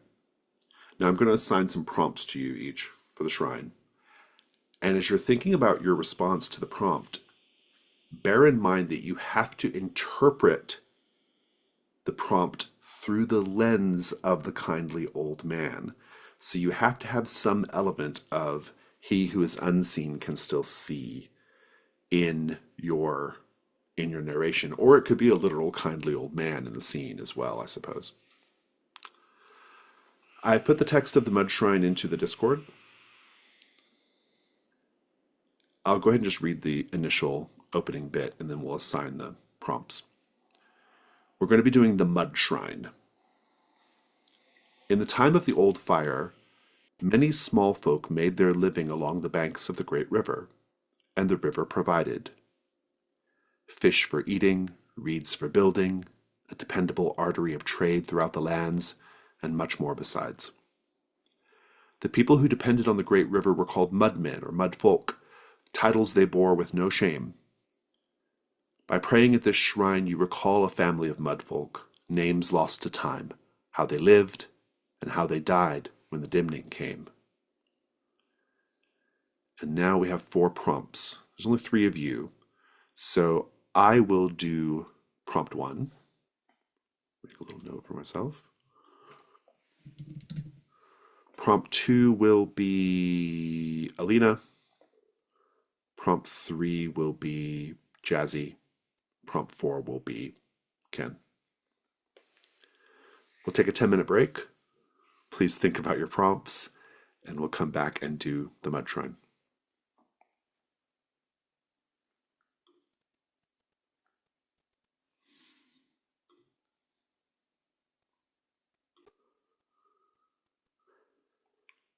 The Mud Shrine. In the time of the old fire, many small folk made their living along the banks of the great river, and the river provided fish for eating, reeds for building, a dependable artery of trade throughout the lands, and much more besides. The people who depended on the great river were called mudmen or mudfolk, names they bore with no shame. By praying at this shrine, we recall a family of mudfolk, names lost to time, how they lived, and how they died when the dimning came. A family who we shall know as mother, father, son, and daughter has made their life on the great river for countless generations going back. I'm going to narrate a montage of scenes and flashbacks showing how, although their lives on the river are hard, they are bountiful. How does their work draw them closer together? Why do they find no shame in being called mudfolk? Indeed, we start with mother and father before they were mother and father, when they were just husband and wife. newly husband and wife, in fact. They've just been married. And they have just, with the help of the community, they have created their home, a dwelling made of a mud, adobe-like substance with thatch roof from the reeds. And there's a big celebration going on the banks of the river. And husband and wife are there. They're young. They're so excited. And they're each wearing reed crowns, like crowns woven from reed and with flowers woven in that they wear as part of the wedding ceremony, you know. And there's all manner of fish and other foods. And it's just a very happy day. They are at the threshold of their lives, and we can see their parents and their parents, and maybe even one generation further back, all there as well. Some years pass, and now it's mother, father, son, and daughter. We see a scene of father working the river. He's a fisherman, like so many of the mudfolk are. And it's a hard day out on the river. He is soaked in sweat. He's exhausted, just hauling in nets and cages of fish. And then there's the scaling and the preparation. Sometimes they salt them. They have to get them ready for trade, but also some to keep. It's just a long, hard day setting out new like, you know, crab pots and things like that, right? And he's ready to just like go back to the home as he's done hundreds of times before and just crash. But when he gets to the house, son is there waiting on him with a fishing rod and like, you promised to take me out. And so father does. He's so tired, he's so exhausted, he's so beat, but he does it because he promised. And so he takes him out there. And another day, we see mother and daughter collecting reeds. This is even possibly even harder work than fishing in some ways. You have to wade through the muck. You have to hack down the reeds. You have to kind of prepare them to be like shaped into useful things. They collect the reeds. They do some basket weaving, which daughter likes a lot better than hacking at reeds. But it's still really hard work. You get splinters. Your hands get all kind of chewed up by the reeds. It's repetitive work, right? And daughter complains loudly, you know, and mother's remembers what it's like to do this and when she was younger, and she knows what is eventually going to make daughter feel better, which is there is a young couple in their clan who is getting ready to be married. And so they're going to spend part of the day taking their reed bundles and weaving those reed crowns. During all of this whole time, going back many, many years, even to the time of husband and wife, when they were getting married and raising their house, there was a kindly old man somewhere deep in the forest. And though the mudfolk are not yet aware of him, he's walking deliberately, ever advancing toward the mudfolk's village. And when father and son were fishing at dusk,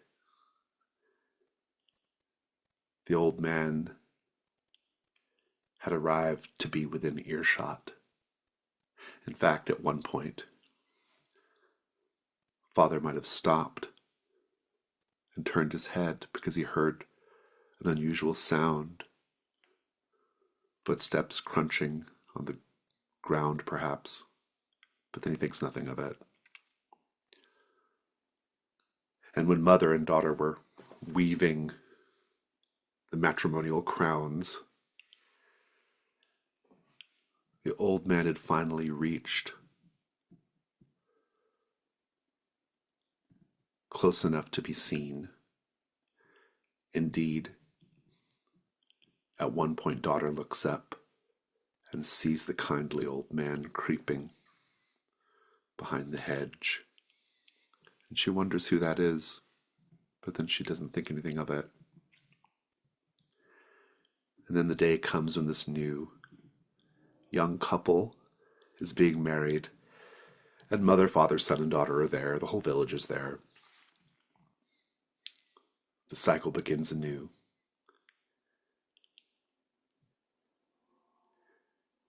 And there's one guest who's arrived for the wedding. A kindly old man bearing a gift. A gift that none of them can see,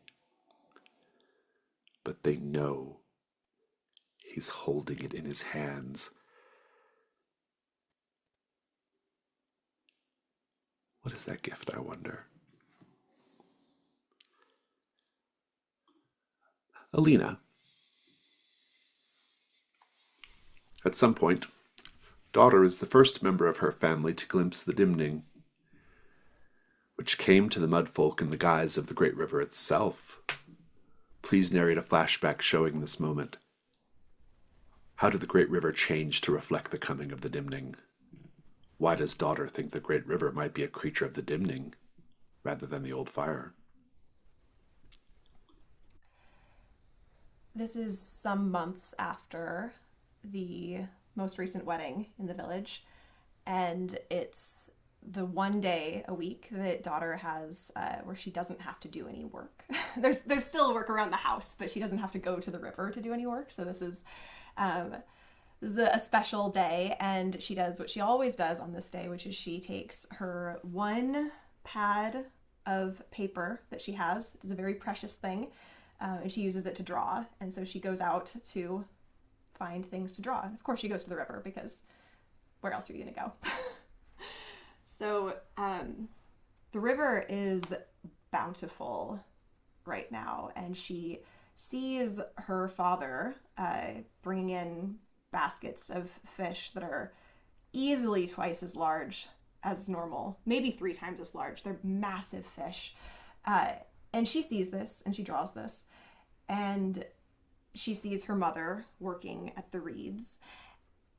And she sees her mother find in the reeds a gold wedding band from the couple that got married recently. The bride has lost her very simple gold wedding band, but it's very precious, right? So she sees her mother find this and she draws this. And later that night, her father comes home and brings the what he's collected from selling the fish at the market. And she knows that that is not the right amount. She knows that he's presenting mother with less than what those fish are worth. And she sees tucked into her mother's drawer that ring that she found and did not return. And the Great River has always in the past been a thing that brought them together, that like created this sense of community. And it's bringing them bounty, but it's pulling them in different directions. And this is something has changed, and this is wrong. Something is wrong with the river.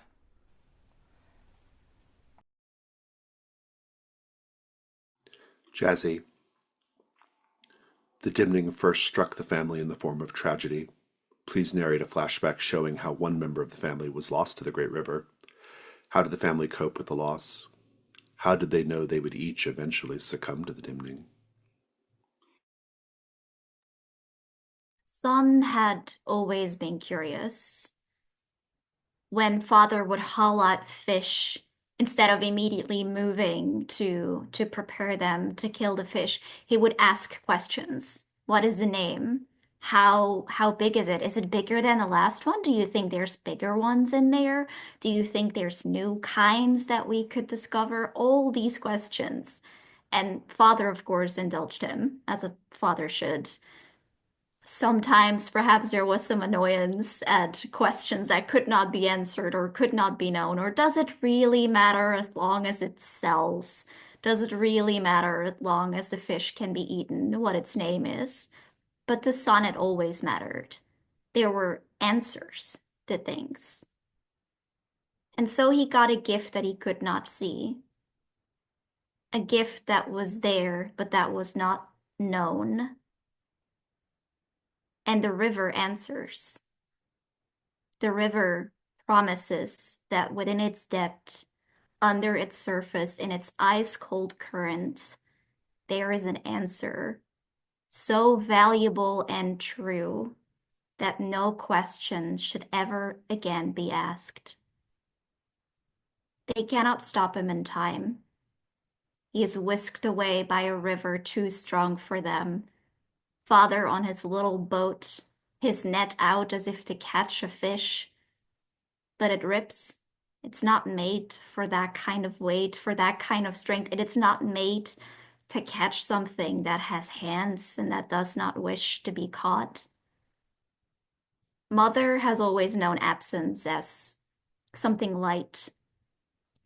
The feeling in your head when you don't get enough sleep, the way it feels as if you're walking in a dream, the feeling of her stomach too weightless in her body when there was an absence of food. But this absence is heavy. It is in the air around them, sorrow stale. It is in the plate that they set, even though the fish on it will just rot.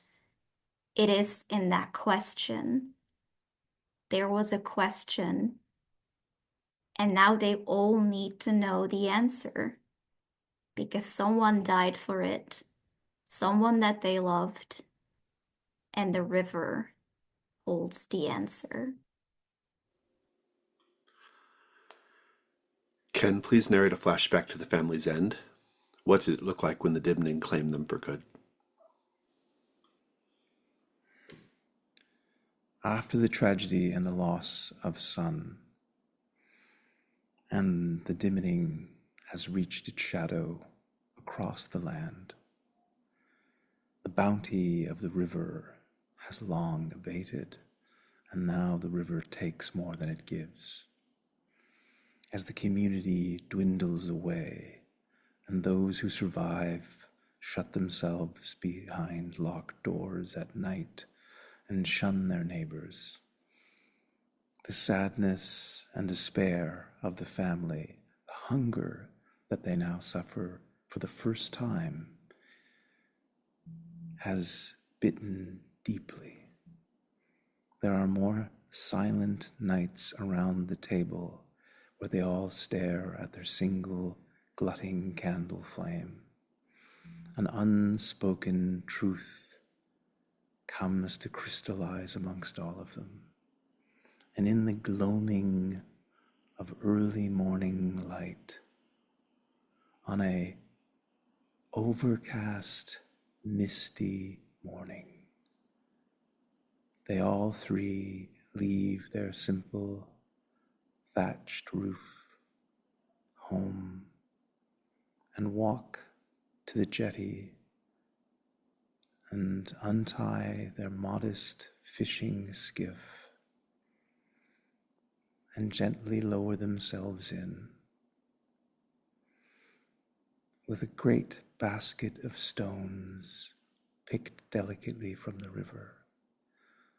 And Father rows them out to the center of a now lazy, fattened river of corpses, dead fish, and dead neighbors both, and slowly distributes the stones for mother to put in daughter's pockets and for father to strap in pouches for him and mother. And one by one, They give a last hug, and over the side they go. And only the skiff, floating slowly to the shore, is left behind.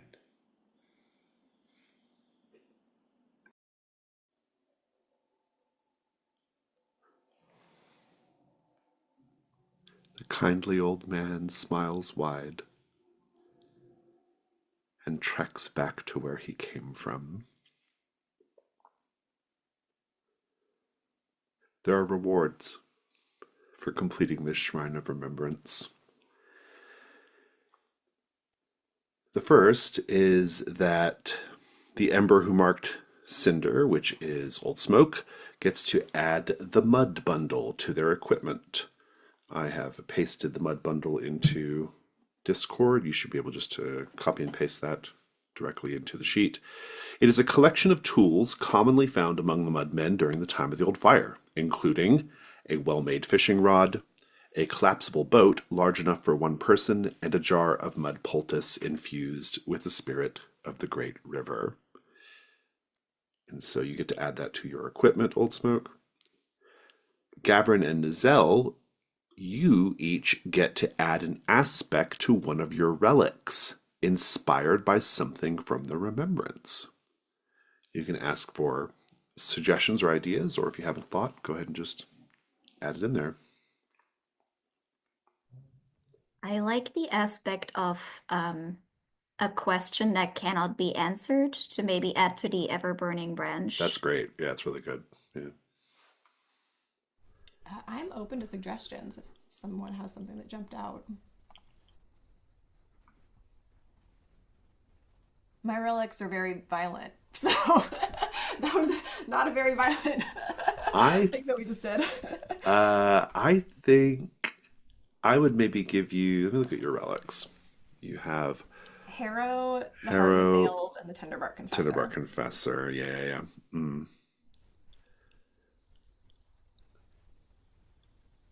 Maybe adding to. Maybe adding to any of them, really. The gift of the kindly old man. That would be my offer. Any others? Is it possible that there's a connection between the kindly old man and Harrow? Could be. I was strongly implying that it was the Dimning. Which has a pretty interesting implication for the Crystal Door, too, incidentally.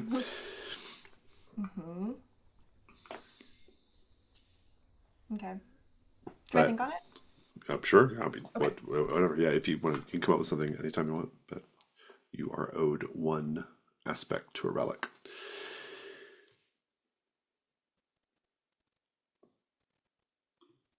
Sister Shayna, the younger of the two sisters of the Long Wake, will confirm that you each know where your personal alcoves are and will encourage you to pray, to ponder the world that is lost, and to consider how the Morning Tower itself might help you in whatever the next step of your journey is going to be. She'll also tell you that there are supplicants in the tower who have arrived in the ensuing years. Vera, who you know, and of course Periwinkle, are also here. And this leads to all the other things you can do while you're in the Morning Tower. While in the Morning Tower, you do have some options.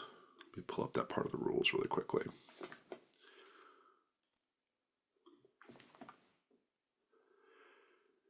So you've done your Shrine of Remembrance. You can visit your alcove.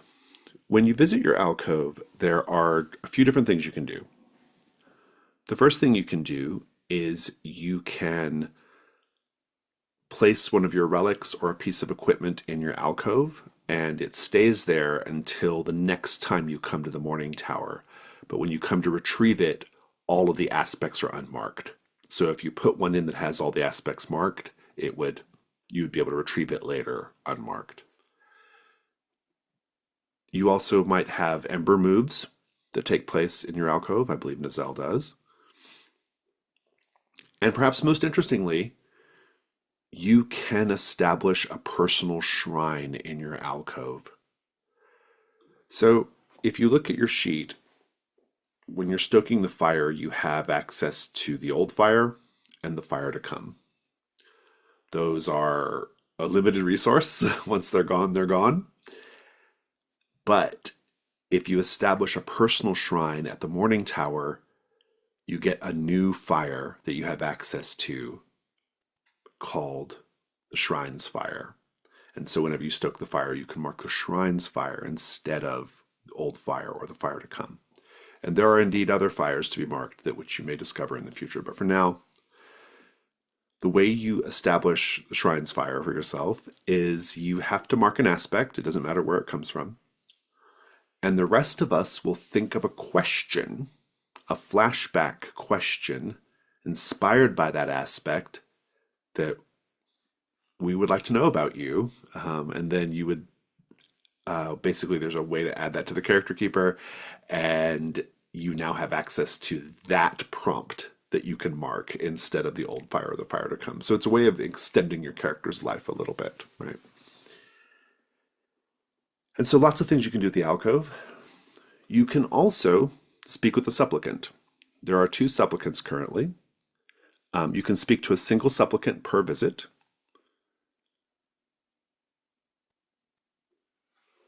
And so I guess I'd just like to go around the table and find out what everyone's interested in doing, and we'll just sort of start to see how the scenes shape up.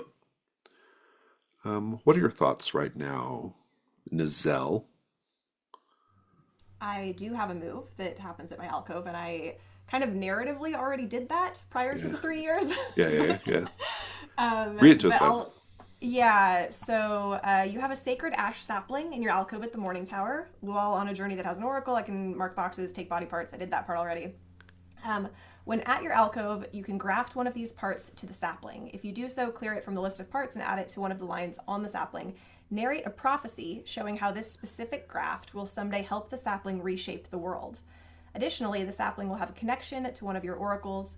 Write the name of the oracle below. When you graft a part to the sapling, the oracle is soothed. Unmark one of their boxes on their journey sheet. Oh, interesting. So and I am not able to ascend the throne until this sapling is done. Yeah, you have to finish the sapling before you can ascend the throne. Well, so where do we start here then?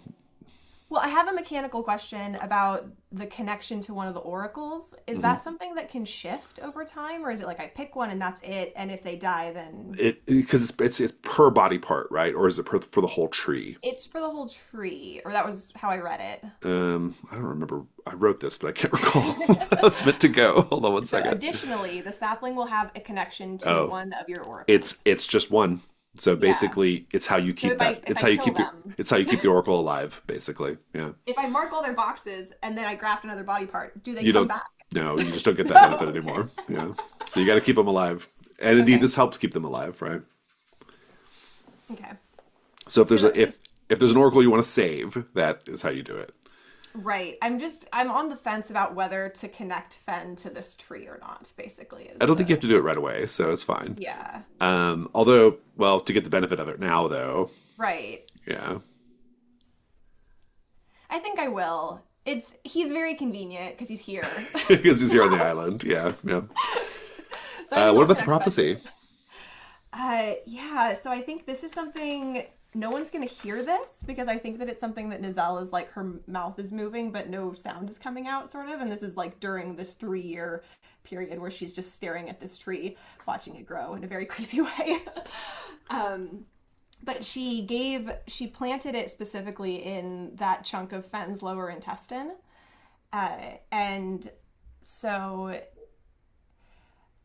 I bury you in the entrails of a gravedigger, with the dread that settles in your gut when you recognize the looming presence of death. You grow in the ashes of a devastated world, in the soil of a corpse-ridden island. You are of death, but you are apart from death. You will have the power to mold it, to abstain from it, or to reset it for this undying land. Very good. We'll come back to you in a bit, Nacelle. Gavin, what are you interested in doing right now? I think I'm most interested in either setting up a shrine or talking to a supplicant. Let's start with the shrine then. So, which aspect are you going to mark? I will mark. If I mark my last one on the Effort Crucible, I can also leave it Leave it here. there, yeah. I suppose, yeah. Yeah. So I guess I'll be a little bit strategic That's here. okay. That's what it's for. I'll mark the wax seal of the last traitor. It seeks out treachery. Oh, is this? Oh, this is. That's was the this? rune. That's the rune. Oh, Yeah. yeah. Let me.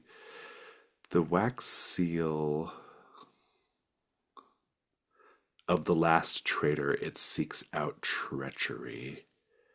What was the context behind that? What was the context I behind know. I'm that? trying to recall. It was That's what the prompt has to be, right? To tell us what the context was behind that. Well, well, no, It's the no. I rune that we mean, defined. Yeah. yeah, but where did it come from though? Why did we? I'm trying to remember what the. I I think we said at the very because it's the rune, right? It was like at the very, It was very a character creation. beginning. Yeah. Yeah, character creation. I think we said something about like, the connection with the illumination and Uh-huh. like the light and just like Gavrin's like nature as that being a part of the candle bearers order, I think, as like they seek out these. But I think there wasn't like a whole lot of context given Oh, I because see. it Okay. was Okay. So then I guess yeah. that's the I don't. question. So Alina's right. I mean, that's what we have to kind of Yeah. explore here with the question. So what do There we? was the because Gavrin specifically was the last candle bearer, Right. and I Yeah. think that there was an implication that that was because of some treachery that had happened, that like all the rest of them, something happened to the rest of them. That was kind of Oh. like what I thought, but it was very high level. Yeah, because the intro I implies that it's a dimning, but it could I be treachery, yeah. I mean I yeah. Ooh. I want. It's interesting. Yeah. So maybe the question for the flashback would be something like, um, what, um, like what was the root of the treachery, or like why did you betray, or I don't know. Yeah. It's really tricky. The problem is I can't remember the context around that rune because it was so long Yeah, ago. I know. And I'm like, what does it mean? I don't know. What does Um, it mean? well, how about I this? We don't can I keep it don't more feel like vague. Gavrin I don't feel like Gavrin would be the traitor, Right. but I feel like Gavrin might be responsible for some things because I Yeah, yeah, think yeah. Gavrin would let a traitor do something. Yeah. I think that's kind of well. So that's the thing, right? We don't have to. We actually don't have to know the context necessarily because we're going to create the context, right? So I would suggest that maybe the first shrine prompt then, or the shrine prompt would be inspired by this would be something like narrate a flashback to a time when you betrayed the Waxen Order. Why was that treachery? Why was that treachery necessary to keep the light burning? I kind of like that. Does everybody agree to that? I love it because that's so anti what we know of Gavin right Yeah, that's what I'm now. saying. Yeah, it I feels think right. that's Yeah, yeah, it that's feels like a that's plot really twist, right? interesting. Yeah, it feels Yeah, like a plot because he's twist. been Yeah, like so like, yeah, oh, let me hug everyone and say last yeah, rites, and then to be like, actually, maybe I am what screwed us all over is yeah. really That's pretty good. interesting. So Yeah. that'll be your first prompt. So whenever you stoke the fire in the future, you can mark that and do that instead of the old fire or the fire to come, if you wish. Is there any way yet to put this on the character Yeah, Alina, keeper remind us or how to put this in the Yeah, character so you keeper. click your little tower, slide that out, pray at your personal shrine. We'll send you through a whole little thing about it. okay, thank you. Hmm. Oh, I nice, don't think good. you have that, Jason, as the Yeah, keeper. I'm gonna go ahead and add the supplicants though while we're here, or I'll do it. I'll do it later. But fantastic. Old Smoke, do you want to also establish a personal shrine? I do, but I'm looking at my equipment. I can't use an aspect from my moves, right? It has to be from my Any aspect, it doesn't matter. free aspect. Um, I'm tempted. My original rune was the rune of silent song that that Old Smoke is summoned with secrets, and I think the original notion that we discussed way back when was because Old Smoke hasn't died, an ember that's been known through the ages to still walk amongst the living, and that if you whisper into the darkness your secrets, that somehow Old Smoke will come and save you from the Diminy or some, urban legend like that. And I'd like to play into that now that I have finally access to my alcove, that there is a way to actually manifest that the common folk with their secrets, particularly if they're ones that I could use in our quest, that I could do a task for them or their bidding or something along those lines, help them or something like that. I'm kind of feeling the plot twist now. So what about narrate a flashback to a time you responded to a whispered secret and why you regret it? Okay, so the aspects that I have to play with, I could take from the Mouse in the Tower mantra, the ones that make the most sense. I think I've got clever eyes seeing every path at once. That's probably not the best. Past shadows that parted for the gentle. That's maybe. But also just right for the meek seems perfect for sort of the common folk whispering their secrets for Old Smoke's help. Oh yeah, I think that's pretty good. I mean, well, you could also just mark that rune too, or the one. Rune's already marked, Oh, but it's already marked. Oh, okay, want to build up the sort of got mythology. it. Yeah, yeah. So what are you gonna mark then? Marked just right for the meek. Yeah, that's pretty good. Um, I think it still works. Like narrate a flashback to a time when to you responded to a whisper in the dark and why you regret doing so. Unless Alina or Jazzy have anything to add or something different. I'm open to any creative suggestions.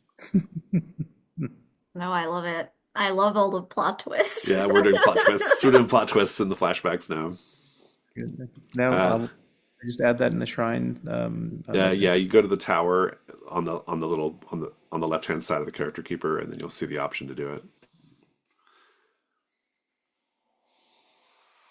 And then it gets added to your character column. Alina, while you're at your shrine, or Nazelle, do you want to go ahead and do the same thing? Seems to be the thing everyone's doing. It's Yeah. the thing to do. You don't get to do it very often because you don't get to go to the Yeah. morning tower whenever you want. So, Right. Gotta seize the opportunity. yeah, what aspect are you going to mark? On my heartwood nails, silver birch for punishment. Silver birch for punishment.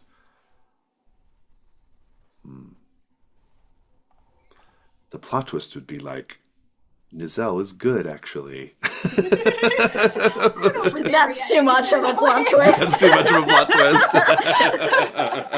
If we do that, the fans riot. That's too I like the plot twist, but I'm also thinking like at the very start with Gavin and Nazelle, like a lot of that tension came from Nazelle implying that Gavin is not the first candle bearer that she met, and that meeting went very bad for her. So I'm wondering if Nazelle got punished, right? If it's a flashback to a time where Nazelle got punished, and maybe why that sharpened your resolve that you were innocent or something. Because you have like Nazelle has this very much like this belief that everyone's out to get her, and she's like innocently like punished all the time. And I wonder if there's a way that we can, obviously, like not to say like what you should put in that narration, but if there's like a question that we can angle to learn more about that Yeah. aspect. I mean, I would leave it up to you, Jazzy, but like, I kind of like the idea of Nizelle is suddenly remembering something the Waxen Order did to Nizelle specifically, right? Like that's why that's like the source of the tension. Nizelle wasn't remembering Yeah. that, and now suddenly Nizelle remembers it, right? Well, so spoilers, but I do have plans for my next Old Fire prompt along those lines. Oh, So okay, well we can save it then. That's kind of like, yeah, I'm kind of like into that generally though. It's a kind of a cool idea. yeah, and there could be. I mean, it could be the same. There could be more to it. Yeah, yeah, yeah. Yeah. Silver birch for punishment.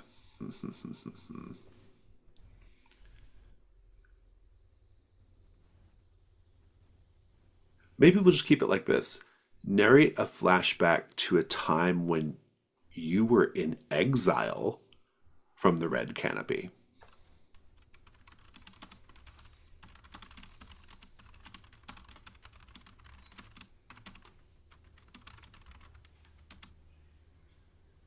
Sound good?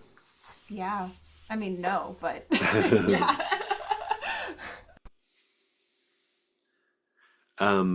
Old Smoke, Nizelle, do you want to leave any of your relics at your alcove? Yes. I'm Which gonna one are you going leave. to leave, Nizelle?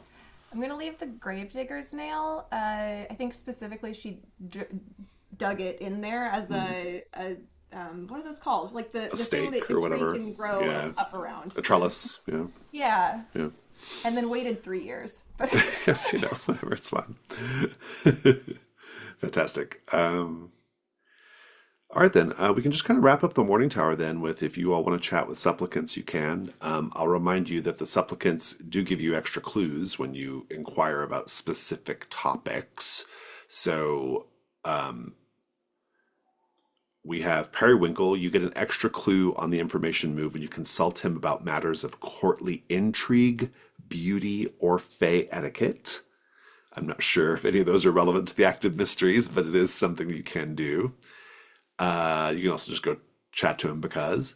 And then Vera, you get an extra clue when you consult her about matters related to assassins, the dead, or secret orders. I think both of those are relevant. The Branch Torn Knight has courtly Oh, courtly intrigue. That's a good point. court Yeah, names, yeah, it absolutely and the applies to. Umber Slade is a secret order, and the Whitewood is dead thing. So Yeah, I that's think true. we Yeah, go I in the guess it all direction works. here. It all works. Yeah, it all works. Yeah, it's all good. You each get to consult a supplicant, a single supplicant. I can't remember if like each supplicant can only be consulted once, though. I need to go review that part of the rules. I can't remember what I settled on for that. I I don't think so, because I think it always says like specifically a line you only mark one no matter how many embers talk to them. That's right, because some yeah, it does say that Yeah. So sometimes, that doesn't it? Yeah, implies yeah, to yeah. me that That like you multiple can people can talk to do it. them Yeah, multiple yeah, times, yeah, but it's yeah, like each like visit yeah, that you yeah, yeah. mark, yeah. Who wants to go speak to a supplicant? I And mean, it's I would love to. which I want one? to go I'll with somebody because Nizelle doesn't want to be the one talking. Okay, so who are you so going with? so Your valid. new best friend, Gavin the Everlit. We're best, yeah. We went through one harrowing dungeon crawls an hour. We're inseparable. Inseparable. Except for the We're three not. We're years not. we did not talk. We are not friends. Fantastic. Also, real quick, because I am the only one who didn't say what my alcove looked like, because I wasn't sure if it's like prescribed to your ember or like you make it. But I think Gavrin's alcove is like it's like this giant chandelier that's like Mhm. hanging and it's just perpetually dripping wax. Oh, And I think nice. he'll just like sits under it and has like new wax dripped on his continuously molten body. And then he How does will go Gavin get out. anywhere? Just covered in wax always. Just an oozy boy the whole Oozy, time. sticky, crusty. Yeah. Before we move on, a question: were there rewards from the struggle with the pallbearer? Not specifically from the Palmer. The No. rewards are that nothing bothered us for 3 years. Yeah, yeah. The reward was you get to be in the Morning Tower. That's your reward. Because I mean, just because of how it went down, I was thinking if there was some way, given Gavrin's condition, that there it seems to me that there's almost like a a benefit to you having a waxy visage, almost as if you could change your form or become formless. Something about that anyway, but that just occurred to me. It also just occurred to me that you can also go chat with the sisters too. You don't have to just chat with the two supplicants. In any case, let's just go around the table. So, Gavin, what are you doing? I think I want to go talk to Vera because we haven't seen her Hmm. in a bit. Yeah, it's been a minute. Nazal, what about you? If Old Smoke is going to talk with someone, I want to go with him. If not, then I suppose I'll go with Gavin. Okay, well, Old Smoke, what are you going to do? Well, Old Smoke can't stand periwinkle, so I think we're all three going together. You're all just going to go say hi to Vera. Then I will go talk to Periwinkle. So we're splitting out. Leave me alone, you weirdos. We'll start with Vera.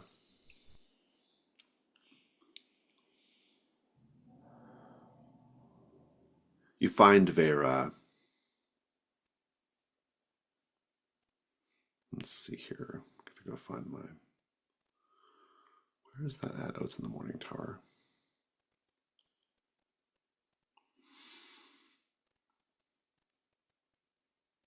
Sorry, give me one moment. There she is. You find Vera sharpening a blade against a stone, though the blade is actually broken. She's just sharpening a shard.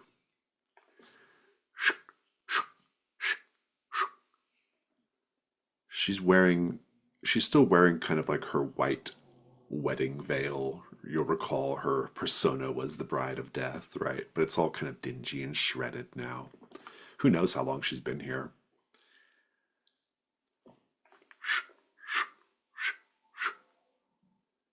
She looks up and sees you. She looks down and she's sharpening a broken blade. And she just says, "Old habits keep the hands busy and the nightmares quiet. I don't want to go back to them, but I suppose you never really leave the Black Cortege. Not while you still breathe. Have you encountered any of my former compatriots out in the lands?" Not in the lands, but here on Elegy. In the lands, too. Oh, they will seek you. They will not stop. They have a single remit, a single mandate to put the dead back into the ground. I thank you for your warning the last time we spoke, which admittedly is some years ago, although it seems like only yesterday. Indeed, it has been a number of years. It has been 10 years, in fact. And you're now maybe realizing that the journey on Pale Crossing takes much longer than you realized. I'm glad you finally made it back here. It was not without some effort.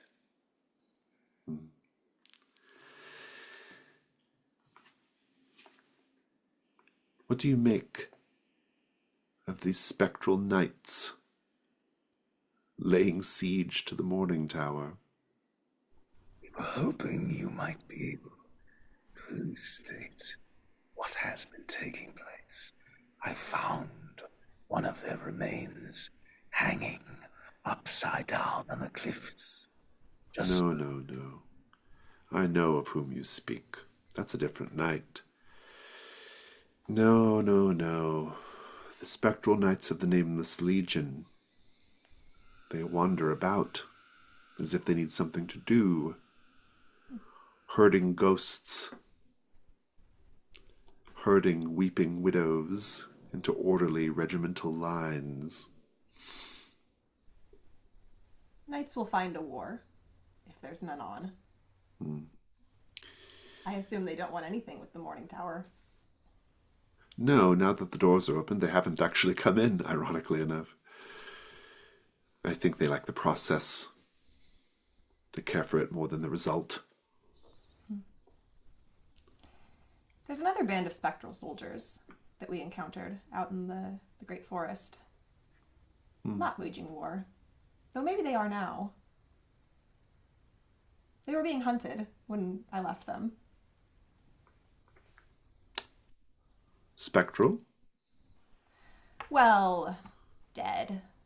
Moving, dead. Spectral, maybe, perhaps, some This cases. makes a difference. In a land filled with undead things, different types. You are undead, are you not? But you are no spectre. I am not undead. You are just as good as undead. You have the old fire burning in you. It has not stopped burning, I should like to point out. Although I seem to be almost used up. Well, you just need another face-down rest in the mud for 10, 20 years and you'll be right as rain.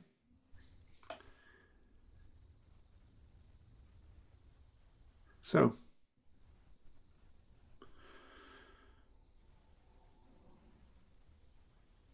have you just come to watch me keep my hands busy?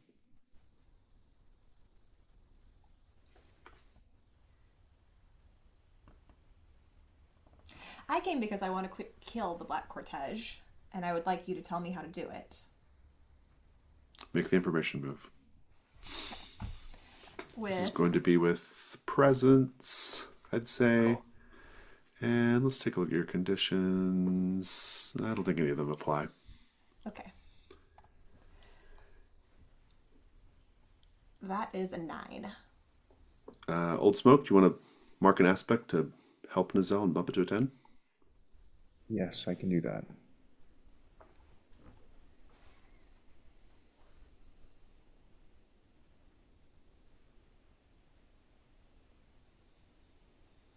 Let's go back to, or which aspect are you going to mark, just out of curiosity? Small, helpful, and sometimes unusual trinkets. I'm going to pull something from one of my pockets and offer it up to either distract or entice. Just bribe Vera. Yeah, I mean, she's sitting here with a broken blade. I'm going to pull out a nice, shiny, brand new, like, assassin's blade just for Vera. She's like, this is good work. Is it crystal door make? None other.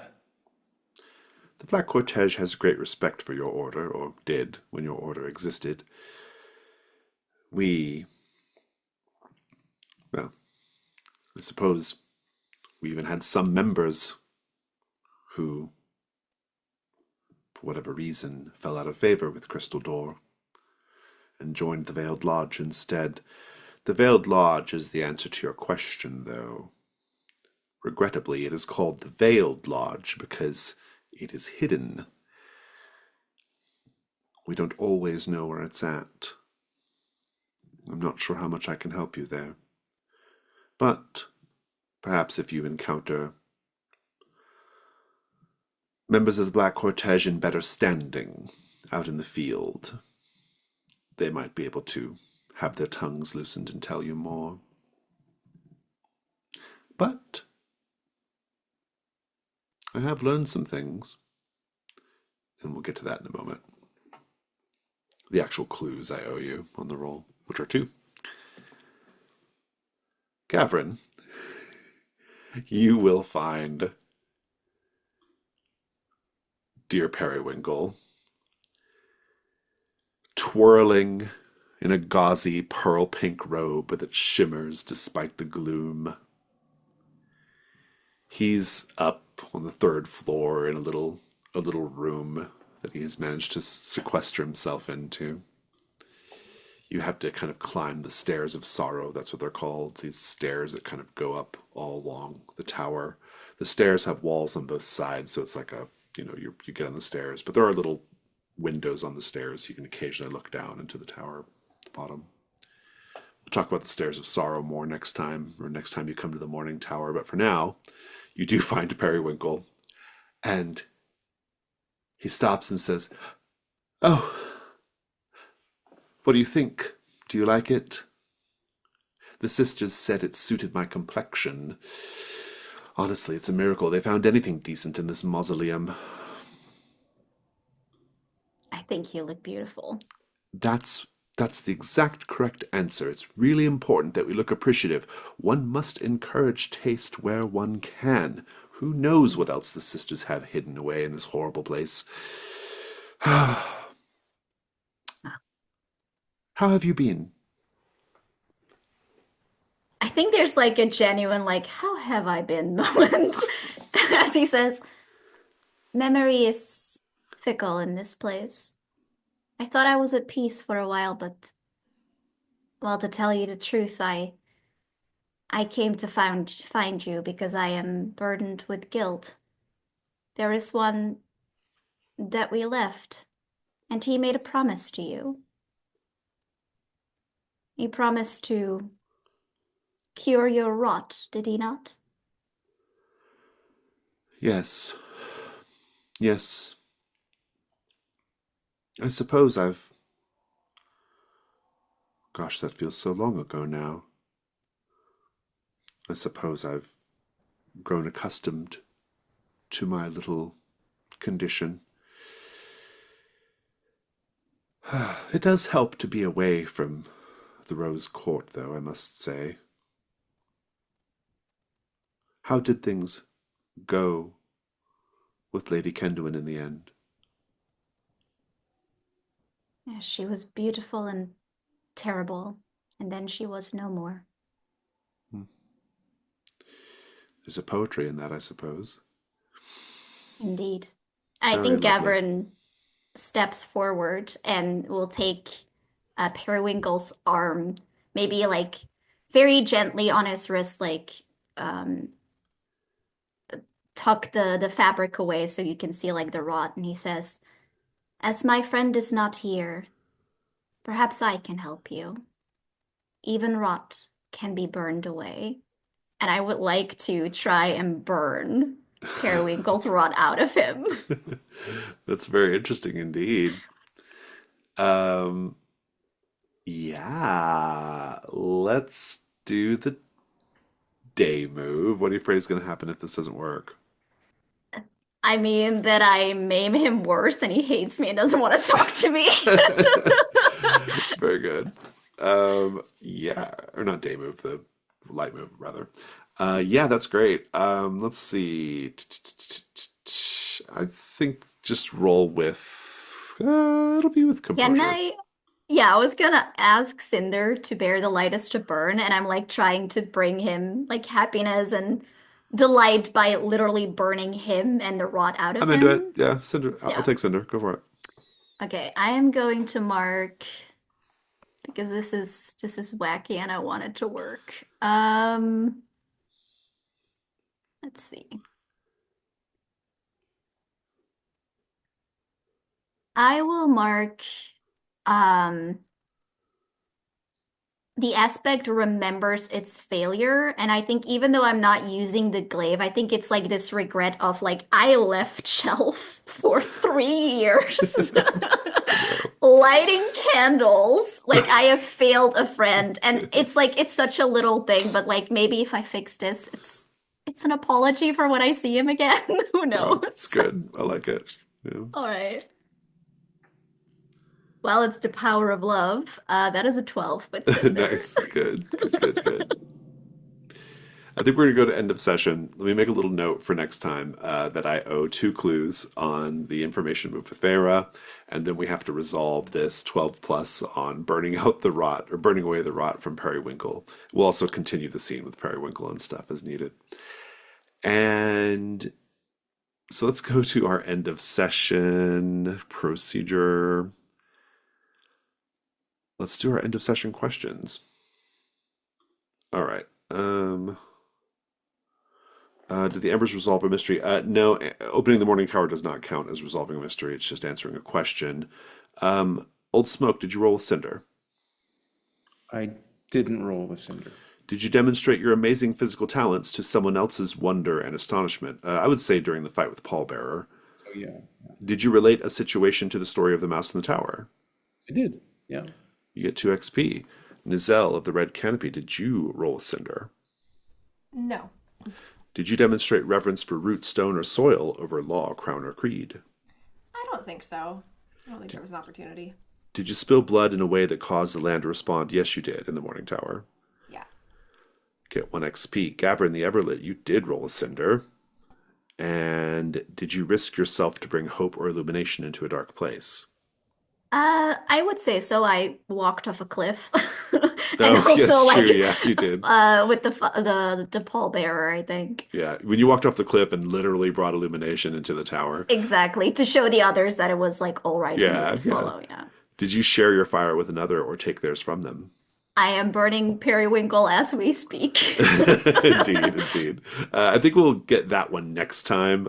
Okay. For now. Then I think The for this one, pallbearer. Yeah, You the like celebrated pallbearer, the the pallbearer. Oh, that's candle. true. It's a good point. Yeah, Yeah, yeah. the So candle go ahead ritual. and take your 3 XP, and I think that will be that. Um, who needs to stoke the fire next time? I have an old fire. Okay. All right. Fantastic. That is noted. Then let's go to stars and wishes. Yeah, I mean, just super fun to like get back into it and do this again. I also think this was like a really fun session because it is like slightly like it feels different because we're not really investigating like the Morning Tower by itself. Um, Something that I sort of starved for the game, I guess, for the system. What I really liked was we had like Gavin really taking the role with the whole ritual thing and the fire, and then immediately when the fighting started, like Gavin was useless. And we had like Old Smoke like really stepping in. And that I really like that because it felt so like it makes these orders that they're all from like feel so much more like impactful. Like they have so much weight because we know exactly like what these characters are and what they're good at and what they're not good at. And I really like that, how that really emphasized that Gavin is like this mystical saint-like, ritual person. And then we have Old Smoke like taking care of the actual action. I just thought that was a really cool moment. Also in that vein, I always love when you describe Old Smoke's martial actions. They're always just so cool and how you use the shadows, and like everything in your environment. Um, I also just love the voice that you do for Old Smoke. I don't think I've said that, but I think it's great. I love it. For Alina, I love your commitment to not wanting to talk to people and fleeing every single struggle. Every single struggle, Nizelle is out of there. Absolutely not. Warriors have their strengths. I do one thing. It's nail people to trees. That's it. That's all I do. Exactly. Exactly. Um, But I mean, again, I kind of like that because it makes sense and it gives the people that I think are good at martial arts like the opportunity to shine and to have all these things.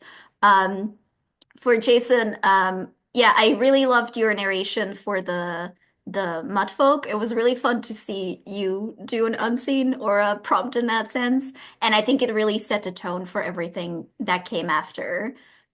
Just like this very sweet, mundane life that then gets absolutely fucked.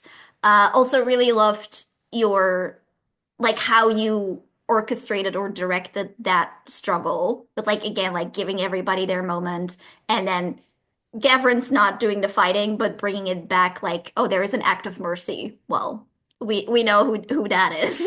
Like we know who's gonna do that. So that was very cool. I love the shrines, the personal shrines that you get to sort of do like a between vulnerable move, but now in the form of a like an old fire, I think is really cool where you get that thing where we get to ask a question about the characters, but also get the mechanical effect of a fire. That's super cool. I love that. I'm obsessed with it. I want to keep coming back to make more now. I know we can't, but it's great. Wishes. I mean, I want to see how this ends with Periwinkle, and I am so fascinated if we get Alexander back next session. What did 3 years pass outside as well? Did we Been just hanging out leave with. It's him? been just living with the at the undead commune, right? I That mean, is well, so gnarly because I would fully assume like, oh, they're all dead, and I'm just the only ember left, and then we just like, hey. Sorry, the Morning Tower was a little weird, temporally speaking. So that's going to be really cool. And I do want to get back to investigating and like where everybody's going to go. Yeah, stars for the. I really enjoyed all the mud shrine stuff. Was really great fun. The pallbearer fight was really terrific. It was so yeah. Everybody's kind of doing their own kind of doing their own character centric things, which I thought was really great. Um, Love the description, Alina, of like feeding the seed your blood first, and then just this idea of like Nizel like just staring at the sapling for 3 years while it grows. Like that's just so eerie, right? So that was really really dug that. The the opening Old Fire thing from Old Smoke, like Ken, that was great. Like I'm really invested in that whole story. I just think it's like so good. Um, yeah, and Jazzy, stars for like the it was really funny because like I was planning on already giving you eyes that burn with purple flame because I always try to think of conditions that the player won't want to get rid of. So I was like, that's a condition that Jazzy will keep forever. And so it was very helpful that you also like kind of led with that. I was like, okay, good. So but that whole sequence was really great. It was just really fun. I it was really fun, and it was like I don't know. I kind of just really enjoy this idea of up to this point, like Gavin has been like so saintly and pure, but I think we're about to get like a twist in that, and that's part of my wish too. I'm really excited just to kind of see where that goes. Other wish, I'm excited to dig into the other mysteries, especially the Branch Torn Knight and the Umber Slade, and also to the next part of the White Wood, which is the Lodge part, which is very, very different from the Undead Commune part. And yeah, I think that's all I got. Just it was a lot of fun. Yeah, I also super enjoyed the mud shrine. That was like being on a roller coaster and like not knowing where it's gonna go next. That was really cool. And the 3 years thing was phenomenal. Just like that, the sort of mic drop of like, oh shit, that changes so much. And like specifically for Nizal, like that like changed the tone of like everything that happened in the Morning Tower for it to have been 3 years, and I really love it. Um, and 10 years because Pale Crossing. Like what? Yeah, the initial Pale Crossing journey, I imagine, took years, even though you all didn't experience it like that. That it Right, actually because we didn't did. know what was Yeah. going on, so we didn't care. Oh my god. Yeah, and then the other thing, Gavin, the like continuing fallout from the struggle was really nicely done. Like the narration of like how the wax had changed and like that incorporation into your alcove and everything. Like it really that was very beautiful. So many, I mean, I echo what everyone has said, but so many pieces just popped for me in this session too. I think partially because we had such a hiatus from last time, but there were so many mechanical pieces that we now got to see unlock in the Morning Tower that we'd all sort of been anticipating, I think. But because we've had such a, at least from my perspective, such a period of time to marinate in our characters and in our party development, it really made like hefty narrative sense as they unlocked for me. So I really appreciated that. But then, of course, all the RP, the Mud Shrine, as everybody has said, Jason opening it up and kind of where it went. I was having this A24 moment of this is just going to be full on tragic and silent, right? This is not going to end well. Nacelle, I loved you had this one line when we were doing the ritual, and you're like, I haven't reached that level of trust with anyone to walk off into the fog, right? And I'm like, that anchors your character so perfectly. And then I had this also, Jazzy, this moment where, Gavin and her purple flame pops up and rescues us and opens the portal. And I had this, that as you were sort of describing it, this feeling of Old Smoke being jealous for the first time in a long time because he is both the lock and the key, but you're opening the way for us, right? So there was just this wonderful juxtaposition, but also to Jason's point earlier, that battle with Pallbearer and your final move with the violet fire, I again had this image in your description, and it's partly why I was thinking like waxen visage and formlessness and stuff coming from it, of Raiders of the Lost Ark and Belloc dressed up in the purple fire appearing in his eyes. It's beautiful, and everyone melting into those waxen faces. I'm thinking like we're setting Gavin up to be this super powered monster at some point, like it's just going to explode out. So I really appreciated sort of seeing the potential chaos that could come from your amazing talents. But yeah, just overall, really fantastic session. Thank you, thank you, thank you. Fantastic. Well, if there's nothing else, I will wave goodbye to people watching the video